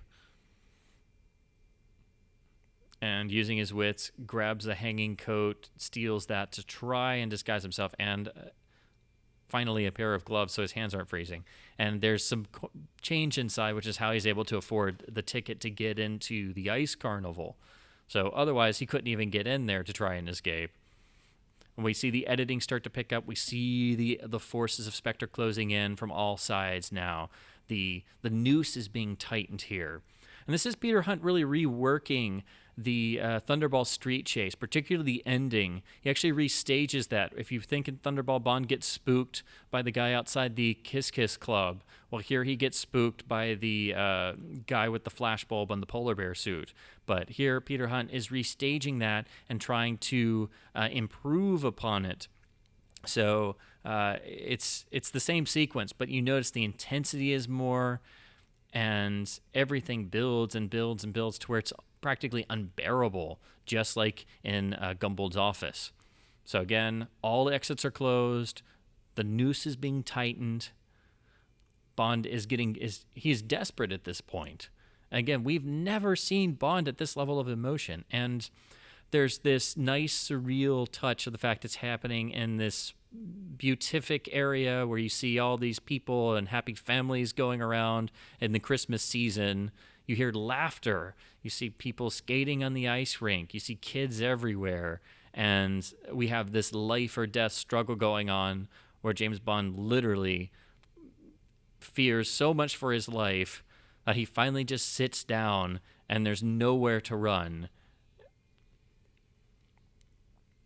This has never happened before since the same way. He turns up the collar of his stolen coat. And in the most magical moment of the entire series, we see finally in the interspersed moments of ice skaters, out of nowhere, Tracy appears, a literal angel. And automatically, the two halves of the film have come back together. And the drama is that now the romantic figure is in the middle of all this, and to show her spirit and character, she is the one who gets James Bond out of this mess because he was literally at his wit's end. This is just so beautifully constructed that you would think that it's in the original novel, but it's not. I mean, it's just beautiful construction and enhances Tracy's character so much that as an audience you can't help but love her just as much as Bond does. And again, the fact that they got Diana Rigg for this role, I mean, it had to be an actress of real substance in order to sell this character. And that's why it's so important that we have all of this material. And it's Tracy herself. They get into her car. She drives off. She is literally saving the man that she loves. That's her interest in the scene. And we get this just glorious byplay, even though it's still a life or death struggle. He's got to contact London. She is the agent of his escape, much in the way that he has saved so many people throughout his career as a 00 agent. Now he himself, James Bond, has to be saved. James Bond is human. James Bond can't do everything by himself all the time.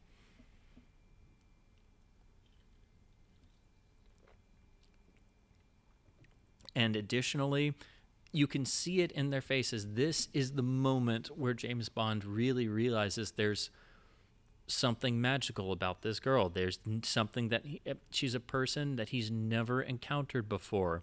We've never seen the Bond girl truly save James Bond's life when he could not do it himself.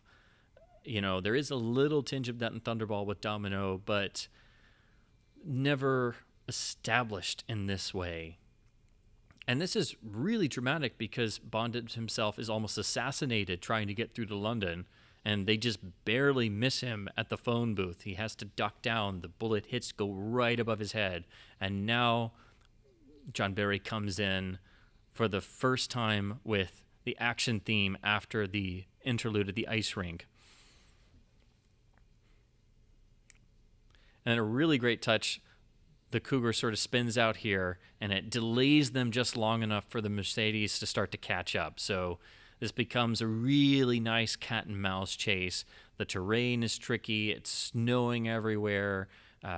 They're not in cars designed for driving on snow. The roads are icing over. It's late at night.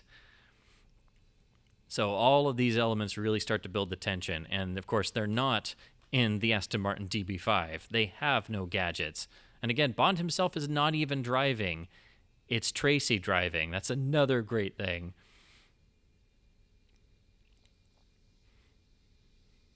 You get nice moments of humor when the villains do make errors. And again, just the determination in Tracy's face as she's driving, and then Bond leans over and gives her a kiss on the cheek. It's just little touches like that sell the sequence. And they actually did build this course for the ice driving race. They actually had to freeze us over and stage this sequence, which is even more amazing because these are real cars thrashing around on ice. And it's a great sight to see the Cougar just bashing into things.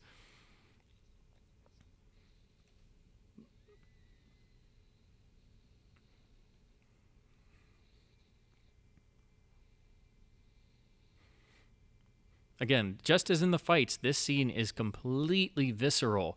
We feel every impact of every time the cars bash into each other, the desperation of, just being stuck in this and fishtailing on the ice over and over. The editing becomes really rhythmic, but increases in pace. So it adds to this sense of confusion because you've got all these cars going everywhere and there's no visible way out.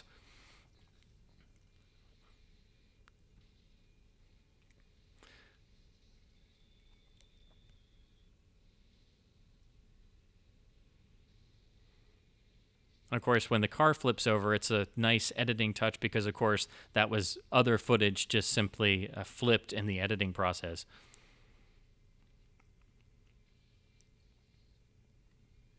It's hard not to get caught up in the sequence because it's so perfectly put together that even when Tracy says, "James, how do we get out?" Of course, it's actually just laid on the soundtrack. Diana Rigg isn't actually saying anything there, but you don't even notice that at first because it seems so perfectly natural and the whole sequence is so perfectly put together. Another flourish I've always loved is Diana Rigg actually, her tongue sort of sticks out of her mouth in most of the sequences. You could see it. She's thrashing the wheel around.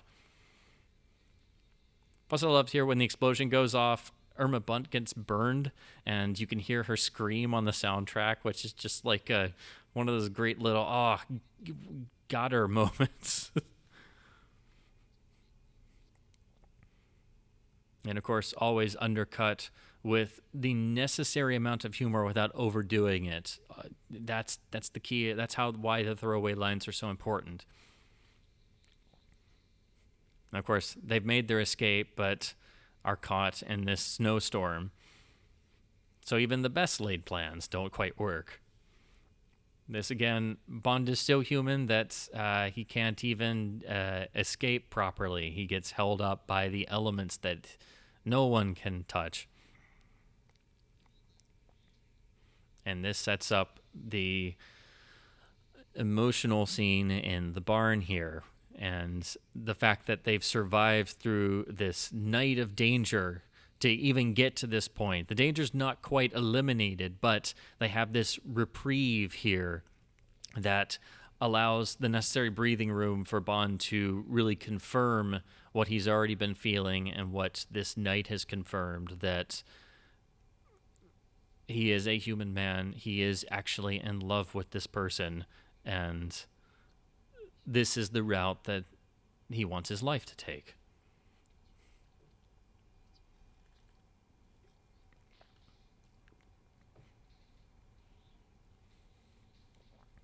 While this is a nice moment of suspense, it also allows for this wonderful beauty shot when Bond turns around.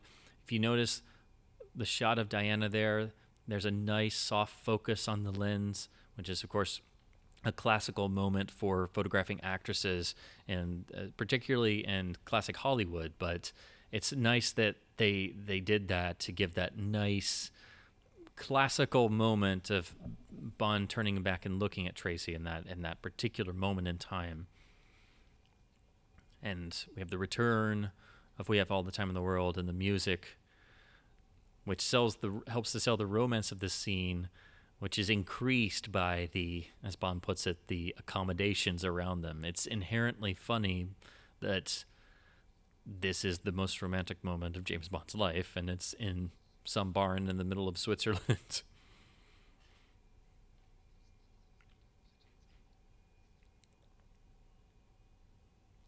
And when Tracy asks, then why are you still thinking about your job? And when Bond says, "I'm not," that lets you know this is really serious.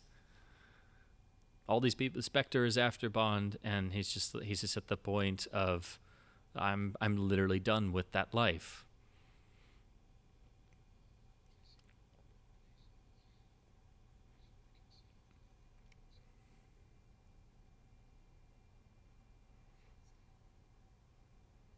Again, it's really interesting that, George, as a first-time actor, literally gets the most dramatically difficult role to play in the entire series. There's no one else has had to do a marriage proposal in the series, so it's still always interesting to think what some of the other actors would have done or how this film would have turned out in other ways. Just as it's interesting to think about what the follow-up film, had George stayed on and done Diamonds Are Forever, what it would have been like. It's become one of the great what-ifs of Bond fandom. Had this film established a lineage and a new branch of the series, that it just was not to be. But this is without question the most emotionally resonant moment of James Bond on screen, and we all know how this is going to turn out. So I would think that most viewers seeing the film for the first time would know that this could not possibly end well, but when you see the film again, when you make the repeat viewings, all of these scenes gain so much in poignancy that it makes the ending even more unbearable. All these scenes become unbearable because it's this one moment where Bond sees a life for himself, where, in addition to that, Tracy, in the whole course of this affair, has rediscovered herself and overcome her own hang-ups and her own problems that she has gained in a life of, as Draco would put it, a life of living too greedily. This is just a wonderful piece of romance and comedy where Bond can't stand sleeping apart. It's not the new year yet. Again, finding, even in a scene like this, the perfect way to conclude that scene and cap it with the necessary humor, but making it richly felt and deserved. And then right after that, they've been discovered again. So again, we have not escaped from danger at all. And then we cut to Bond and Tracy just absolutely and just beautifully skiing down the Alps. And it's bright and beautiful, and now we get the mixing in of the aerial footage as well, which adds to the grandeur.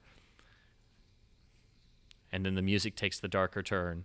Now, again, all the aerial photography was primarily handled by Johnny Jordan, who was on You Only Live Twice, and he would hang in this rig developed that would hang underneath the helicopter, and he would literally hang in there with the camera. So achieving these shots, it was a challenge in and of itself doing that, and that combined with Willy Bogner's photography on skis, it's just breathtaking. I still think that no skiing scenes have ever quite matched this level of intensity. And of course, Tracy is able to keep up with Bond. So again, selling the idea that Tracy is Bond's equal in all the necessary respects. Now, coming up here is The Death by Snowblower, which is right out of the novel and something Peter Hunt was really determined to get in the film. The really nasty death when the Spectre agent falls in, and then, as the novel says, the snow slowly turned pink. It's one of the great deaths in the series. Really sold by quick editing and a little zoom there, and then just this wonderful gory moment. It's not overdone. It's just enough. And then you see it starts to turn white again, and of course sold with he had lots of guts. Now, originally, the plan was for the production to stage a real avalanche, but unfortunately, the charges they planted, it just didn't quite work out, and the avalanche went off too early. So it is a mixture of real avalanche footage, model work, stock footage, a number of different elements. Also, it's really cold and callous of Blofeld to just, if he's going to do this, he just automatically sends 3 of his own men to get killed as well. Now, again, because the sequence had to be constructed this way, you can spot there is some stock footage because the actual structure of the film changes when that comes up. But this whole sequence is just brilliantly put together, particularly the model shots and the sound design really sell this. It is an amazing piece of work. And again, originally they were going to stage an actual avalanche, and they didn't get to. So this was a sort of last-ditch effort. Again, we get this wonderful model work with tiny figures tumbling down. There's some of the stock footage there. But again, it's just enough. It's never too much. And we start getting these nice close shots. And again, with these tiny figures against the model trees and using, I believe it was a lot of salt and things to simulate snow. But particularly the shots there with the tiny figures going down the center of the frame and then being obliterated by all the snow coming down. I mean, this is just impeccably done. Again, I don't think anybody else in the world could have done this better than the person who had been the editor. And I think it actually works all the better than had it originally been the avalanches planned. And then it's capped off here by this wonderful little effect when the snow plumes sort of flash. The sound does this little whoosh, and then we get the hard blowing snowy winds again, and we start getting some actual rotating of the camera. Then we see Bond and Tracy actually covered and buried in the snow. We see the shots of the model snow collapsing, and then we get one last shot of the snow plume. And then it all gets quiet. The music gets very somber. A grave deep enough, I think, deep enough to prevent 007 from walking. And then another touch is that Blofeld spots Tracy, who has managed to survive, and takes her back to Piz Gloria, which Bond manages to escape. Bond has achieved his mission, but personally, the stakes have now erupted because personally he has now lost the love of his life. And we get this wonderful moment here, this optical here in the window where you see Bond's guilt literally reflected as she's dragged away. It's a really arty moment. We've never gotten anything like that in the series before or since, really. So it's really striking that we got that. That really hammers home the fact that Bond has literally been brutally, emotionally beaten here. You see, he paces the room. They're waiting for news about what the government is going to, how the UN is going to react to Blofeld's demands. And as Zim says, they're going to give in. They're going to buy him off. Bond can't bring himself to sit down. He paces back and forth. You can see he's literally having to fight himself to keep from jumping up and literally storming Peace Gloria single-handedly at this moment. Not only is he frustrated, not only has been, frustrated by Blofeld, but now Tracy has been captured. Now, that's a beautiful moment when M reacts about, the line about, funny thing, snobbery. Just like the scene at Quarterdeck, OHMSS remains one of the few films with Bernard Lee as M where we get more of M's character. He becomes much more of a person, which is so wonderful because he is the perfect embodiment of the character Fleming wrote, but so much of the M-Bond relationship doesn't get as expanded in the film series. It's taken as it is. And in the ultimate moment of Bond striking out on his own and being his own man, he directly goes against the orders of his superiors and goes to Draco. In this wonderful moment, he phones, and it's in front of the picture of the Queen. And as he talks to Draco, and under cover of the demolition deal, he turns around towards the portrait of the Queen. So he is going on a crusade. It is for Queen and country, even though it's not under the orders of Queen and country. And of course, it is also personally motivated too. As Draco says, quite a crusade.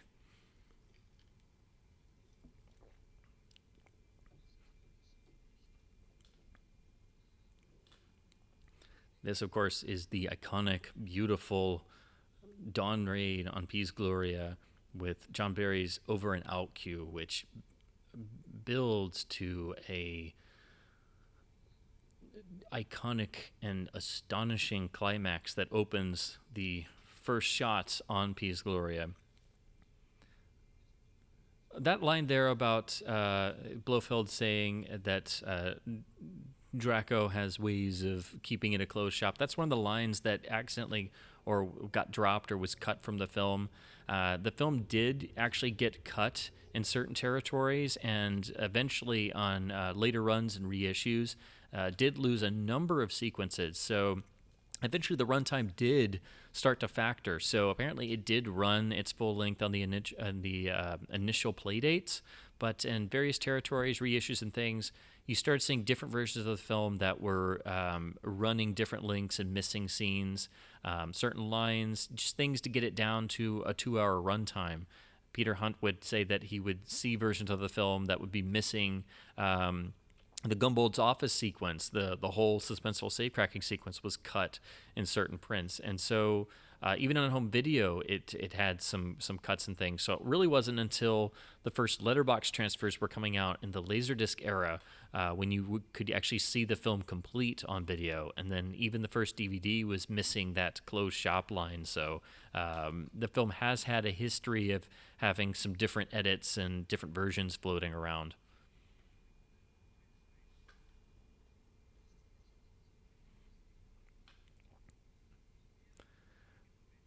The suspense is built up and played out perfectly here, and this is Draco's shining moment in the film, the radio chatter as he talks about the Italian flood disaster and this being a Mercy Red Cross flight. And it's inherently humorous because we know what is actually going on, and so does Tracy, but we see it in Tracy's face. She recognizes her father's voice and is then able to use her feminine wiles to draw and distract Blofeld to ensure the success of her father's raid on Piz Gloria.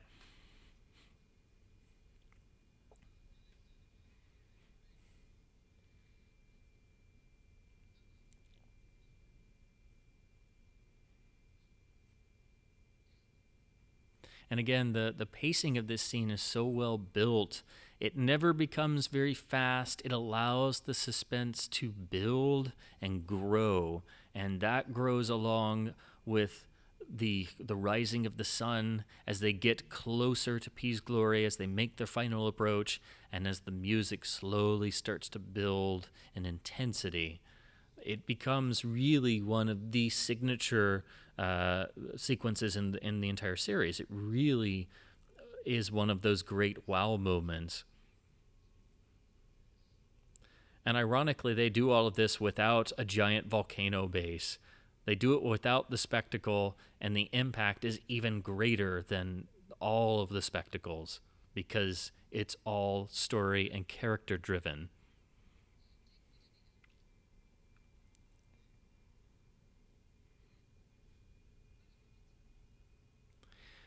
It also should be mentioned, since the producers were already at this point starting to do the alternating process because their partnership was already fractured. It's said that this was a film that was more overseen by Harry Saltzman, with he and Cubby Broccoli starting to take on alternating roles. They were both working on the films, but they were taking alternating duties as being the on-set producer, as it were, the driving force. And it's always interesting to note that the films that Harry Saltzman had that role on are, like on Her Majesty's Secret Service, the more story-driven, the more gritty, the more realistic. And the lines there that Tracy had were done by Simon Raven. And here's the epic climax where the helicopters finally emerge at Piz Gloria. You see the guns finally come into the frame. And then the music climaxes. Now, originally, I'm sure John Barry had something here. I'm not exactly sure what he would have done here, but since Peter Hunt was so fond of using the James Bond theme, the original 1962 recording, it's overlaid here, and this becomes the last time that you actually hear the original James Bond theme in the official series, which in a way is a great shame because it makes every sequence better, but you know, it does kind of stick out when it's used. And John Barry rather famously would hate it when Peter Hunt would just stick it in because he was working to craft a score for the film and use all the themes he establishes. And Peter Hunt would just throw the James Bond theme in there. But it always works. And as usual, he sort of cuts it up, and you'll notice that it's edited in places to match the action, and primarily follows the fight with Tracy and Gunther here, who is, of course, played by Yuri Boryenko, who was in the screen test that sold the producers on going with George in the first place. And once again, we're seeing Tracy able to hold her own, again selling the idea that, of course, Bond would marry a woman who could hold her own in a fight.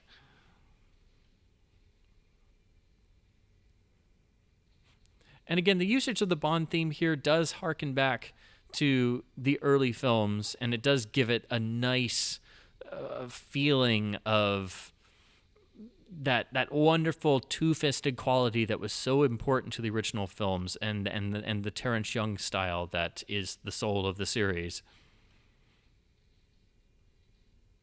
I always love the fact that when Gunther is pulled through, that the hole is just big enough to actually stick on his head fully. You notice here the theme has dropped out. So, and Bond sliding down the ice, that was apparently something they cooked up, but it's one of the great moments of Bond badassery, without question. And now the spikes come back into play, and you notice that the theme was cut exactly to end on the impaling there. So again, Peter Hunt liked to use the James Bond theme, but he liked to use little pieces of it to really give that stinging impact to certain sequences, so it doesn't just play through. And it comes back up in just a second when Bond goes to the bowels of Piz Gloria. And the best joke in the film here is "Guns Make Me Nervous" in the Hilary Bray voice. So I love that moment. And now, again, the James Bond theme has come back, making the events much more dramatic.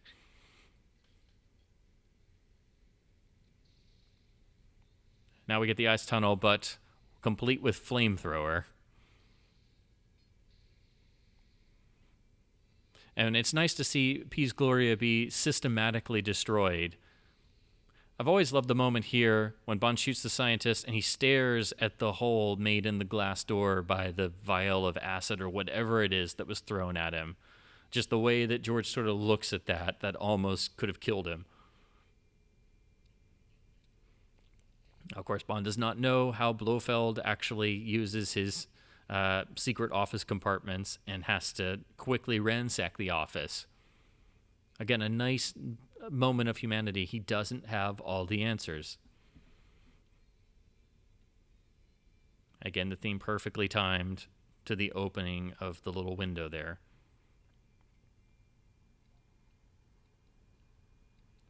Of course, it's funny that the pictures of the girls are, of course, stills from the sequences they were in. And one has to hope that Bond quickly got all the photographs before Blofeld shoots the map and Bond just takes off. Because one has to wonder, maybe there's still some angels of death somewhere around that didn't get found, and so they go about their daily lives, but they still have a vial of Vitus Omega in the closet somewhere. Now we're starting to rev the pace up because we're seeing charges get planted, and of course we're not privy to the plan that's going on, but we already can tell the place is going to blow, and now we get just enough. The place will be sealed off forever. Will that give the Englishman time enough to get out? Draco ends it. He knows the schedule. So that adds an element of desperation, which John Barry perfectly encapsulates with his music cue. We know there's a ticking time clock. We know that Bond knows he doesn't have much time.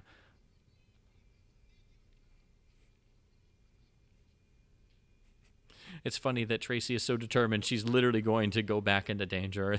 Draco has to literally knock her out in order to actually get out before the bomb goes off. It's nice that this is run all the way to the wire. And we get the countdown, but the bomb doesn't quite go off yet. We get that extra little bit, so we see Blofeld and Bond make it out. So it's that nice sort of gap area, and then the explosion goes off as soon as Bond hits the snow. Of course, it's a model blowing up, but it's very well done, so you don't question it at all, which is how any model should work. It's fun that Blofeld has that pained look in his face. It's like, oh no, my beautiful plan has all gone up in smoke. It was so great. That ice bridge was wonderful because it totally collapses.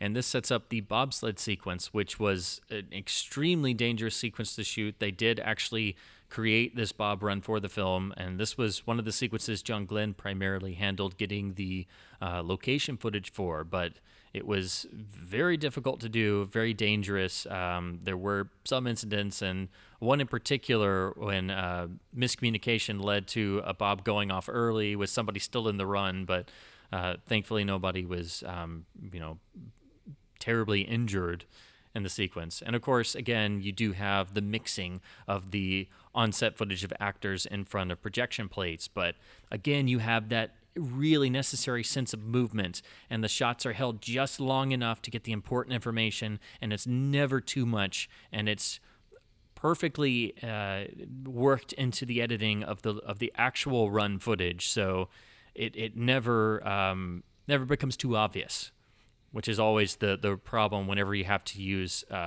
actors on a stage. And again, the soundtrack is extraordinarily important. We get all the sounds of the blades on the ice, the wind, the actual snow the shaved ice going up in their faces. And then we have perhaps the worst way to handle grenades here, with just Blofeld putting it in his teeth and then dropping it. But John Barry's cue with that particular sound effect he achieves just makes this whole sequence really work, and it happens as soon as the grenade pin goes out, and Blofeld just barely manages to get it out in time, sends Bond careening out of the run, and then Bond just dives back in and barely manages to grab onto the back of the bob. Again, the desperation is there. That's the key of this sequence. Not only does Bond not give up, but he's personally motivated here. And you have to keep in mind, not only did Blofeld kidnap Tracy, but Bond has been chasing Blofeld for years at this point.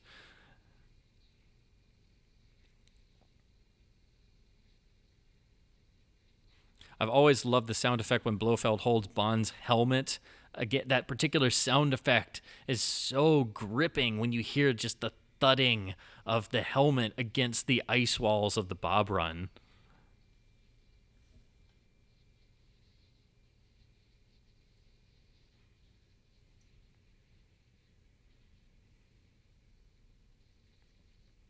Again, it's very difficult to talk during these sequences because they're so gripping and so well put together that you just get yourself lost in them all over again. And it's the location work that really sells the realism. Of course, here, the going into the tree, you can tell the long shot, the actual stuntman was just hanging there. You can see that for a split second. But of course, all the studio work shows Telly's head obviously in the branches of the tree.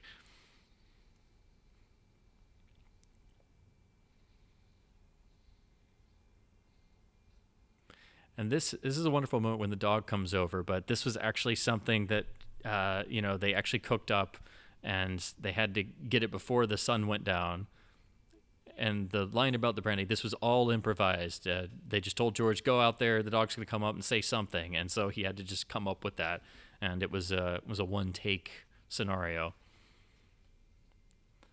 And now, ostensibly, the main plot is over, and we see Bond return to where Tracy spied the wedding ring. And that's all we really need. We immediately will cut to the wedding sequence. The wedding ring was actually sold as a promotional item. You could buy a version of it, so it was one of the marketing tie-ins. A very good idea, a very novel idea. And this takes the place of the traditional Bond climax. And it's wonderfully put together, of course, centered around these really intensive, amazingly intricate floral arrangements, which of course turn up on the Aston Martin as well. The intentionally humorous bit of seeing Drax's men struggle to clap all dressed in black. I love seeing Drax and M together, and you see the two opposite sides of the law.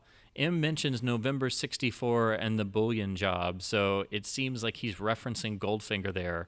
Draco getting away with most of the haul, so perhaps Draco getting away with some of Goldfinger's gold holdings. Now Q reappears, so Desmond gets some wonderful moments here without the traditional Q Bond gadget sequence.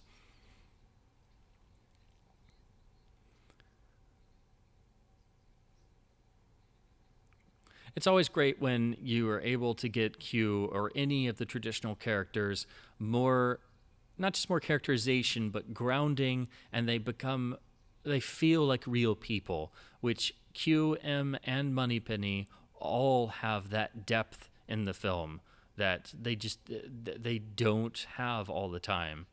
And that's perhaps most signified by Moneypenny actually crying. Bond turns down the £1,000,000. One of the great moments of Bond retaining his character. And in this glorious moment, we have Bond wave, and he thinks about it for a moment, and he throws the hat, and Moneypenny catches it. And she's barely able to maintain her composure. It's no words necessary, just a beautiful moment. Peter Hunt did say they thought about maybe ending the film here and then having the final moment play as the pre-title sequence if George came back for Diamonds Are Forever. But I do think it's essential for the film to end the way it does. The hat being government property is one final Q joke. And Bond and Tracy drive off into the literal sunset. Talk about their future, children, where they'll live, all their dreams. And the car is covered in just tons of flowers. But There is already a sense of foreboding because we hear them talking, we're inside the car, but all we hear is the car engine. The sound has already started to drop out. And here, when the other car goes by, they mention the flowers, so Bond stops to remove them. And when he stops, all the sound drops out, and all we hear is this absolutely chilling, cold wind blowing through. So even if you've never seen the film before, the sense of foreboding is off the charts. And as beautiful as this moment is, this romantic moment where Tracy starts to peel the flower, pick the petals, he loves me not. And the whole time you're like, get out of there, because all the sound is gone and the specter of death is on its way. And then we see the car and we see Irma Bunt and Blofeld, and you know it's all over. And then the last gunshot is that ping, that final ping, which is most likely the bullet that claims Tracy's life. And we don't realize until Bond realizes, because he blocks her, and then we see the bullet hole and the blood down the face. And then her body just crumbles.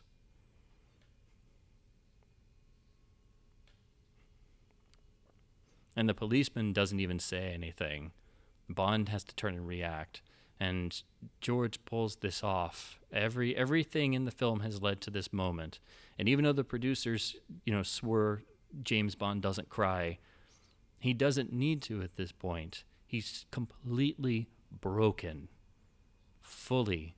And the shambles that are his life are just struggling to even comprehend what's happened.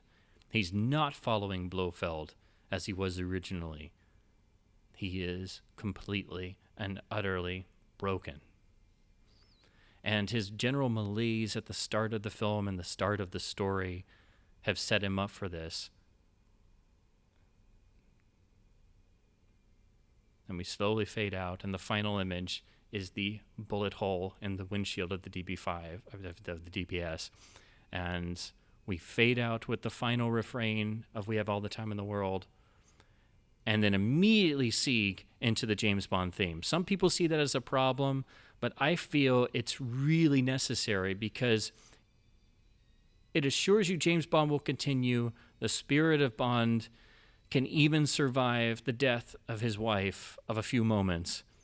But it's the heroic charge, if you want to say it. You have to give the audience something to go out with. And it's just something about it that to me has always fit the ending of the film, that you seek into the James Bond theme, that James Bond must now struggle to continue and will return, and Diamonds Are Forever. Of course, it was not to be with either George Lazenby or Peter Hunt, and the film was successful in 1969. It just was not at the height that the previous films had achieved, which unfortunately I think led everybody to immediately dub the film a failure, which is what it was called. And the film was seen as a failure really up until the past few years. And that's why it's so amazing that now people are taking it seriously, and most people consider it one of the best Bond films, with some even going as far to say that it is the best Bond film. But I think the key is the fact that it was directed by Peter Hunt and written by Richard Maybaum. I think that Peter Hunt and Maybaum were two of the key secret weapon figures of the original production team. I think their contributions are so important and vital to the series' identity that without both of them, we would not have the James Bond film series. I think they are just as important as the key directors, as Ken Adam and everybody. And I think particularly the editing of the original Bond films, Peter Hunt's editing style, is what made them absolutely immortal. And I think that he achieved a brilliance in editing that I don't think has ever been equaled. I think the original Bond films, particularly the first three, are the best edited films in cinema history. And I think that, combined with Richard Maybaum being the absolute the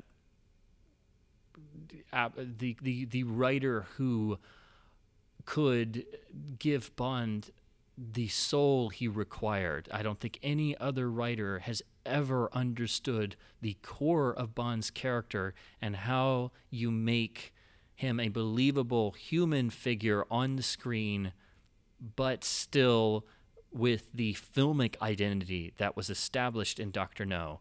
Um, how to make him grounded and believable, but with those slight moments of being larger than life and having the tinges of being the superhero, but while still being a mortal man.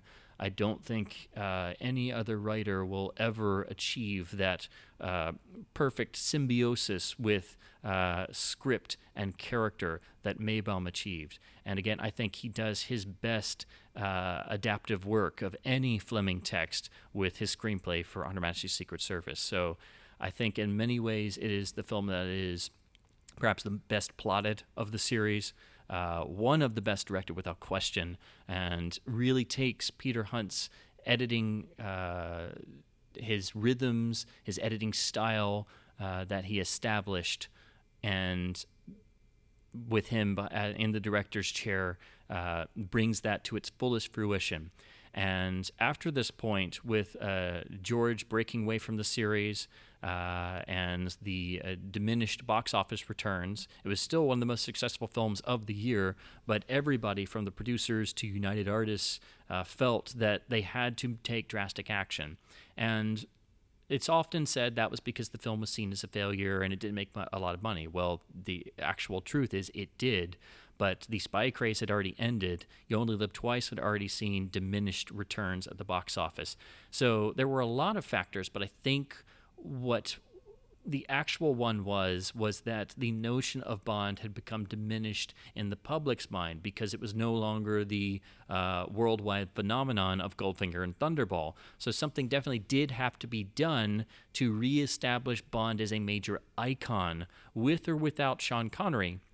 So it led to this long process of, with George being gone, who they would get to replace him, and the whole build-up to what became Diamonds Are Forever is really fascinating. It remains an interesting idea to think of the what-ifs of what if Sean Connery had stayed around and done On Her Majesty's Secret Service, or what if it had been made earlier after Goldfinger or Thunderball with Connery still on board, and the what-if of George staying on and doing a direct sequel with Peter Hunt directing, a dark, revenge-driven Diamonds Are Forever, released in 1971, in a year in cinematic history full of iconic, genre-defining, gritty human dramas.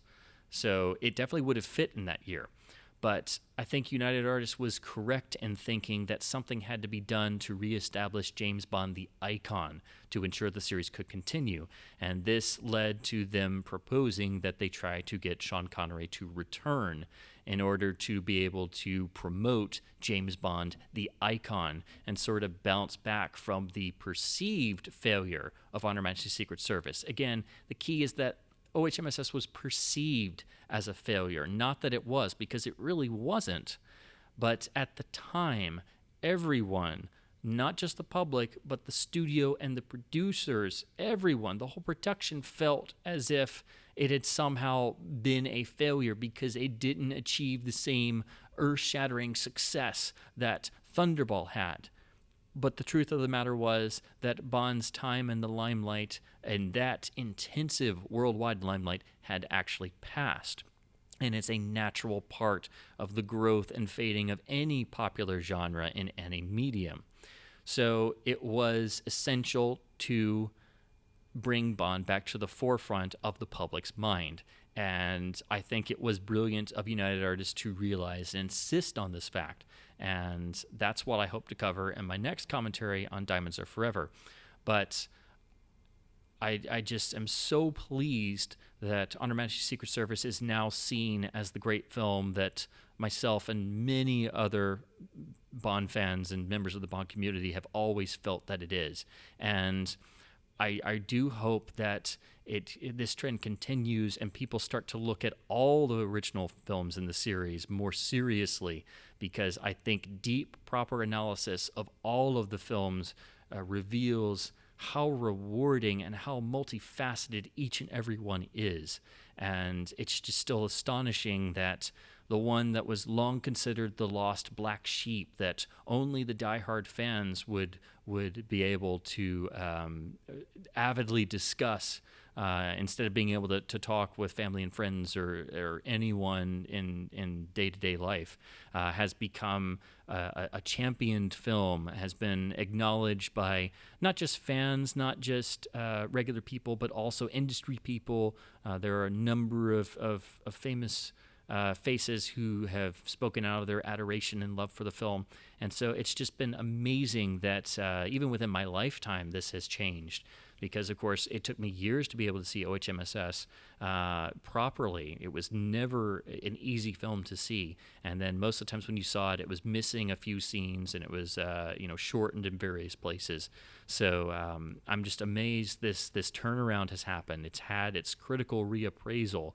And now people seem to be more aware that the Fleming source novels are themselves a different experience, that Bond is human in the novels and has real fears and anxieties, and how the novels and the films diverge, and you have the novel Bond, the Fleming Bond, and you have the cinematic Bond. And you can go between the two, but in the films, it's very tough to do because you can't lose the film identity, but you can't lose the Fleming's source identity of his character that he originally created in Casino Royale. So it's a certain dichotomy that every film in the series has to play with, and every time a new story is embarked upon, you have to decide what your tonality is. Is this a From Russia with Love? Is this a Goldfinger? Or indeed, is this an attempt at doing On Her Majesty's Secret Service? So that's my commentary for OHMSS. As usual with all of these, I finish one and I feel like I have only scratched the surface. I am just so happy if you've stuck through with me with this whole commentary. OHMSS is a bit of a longer film, so there's so much ground to cover. I definitely recommend you go and check out any of the great reference materials.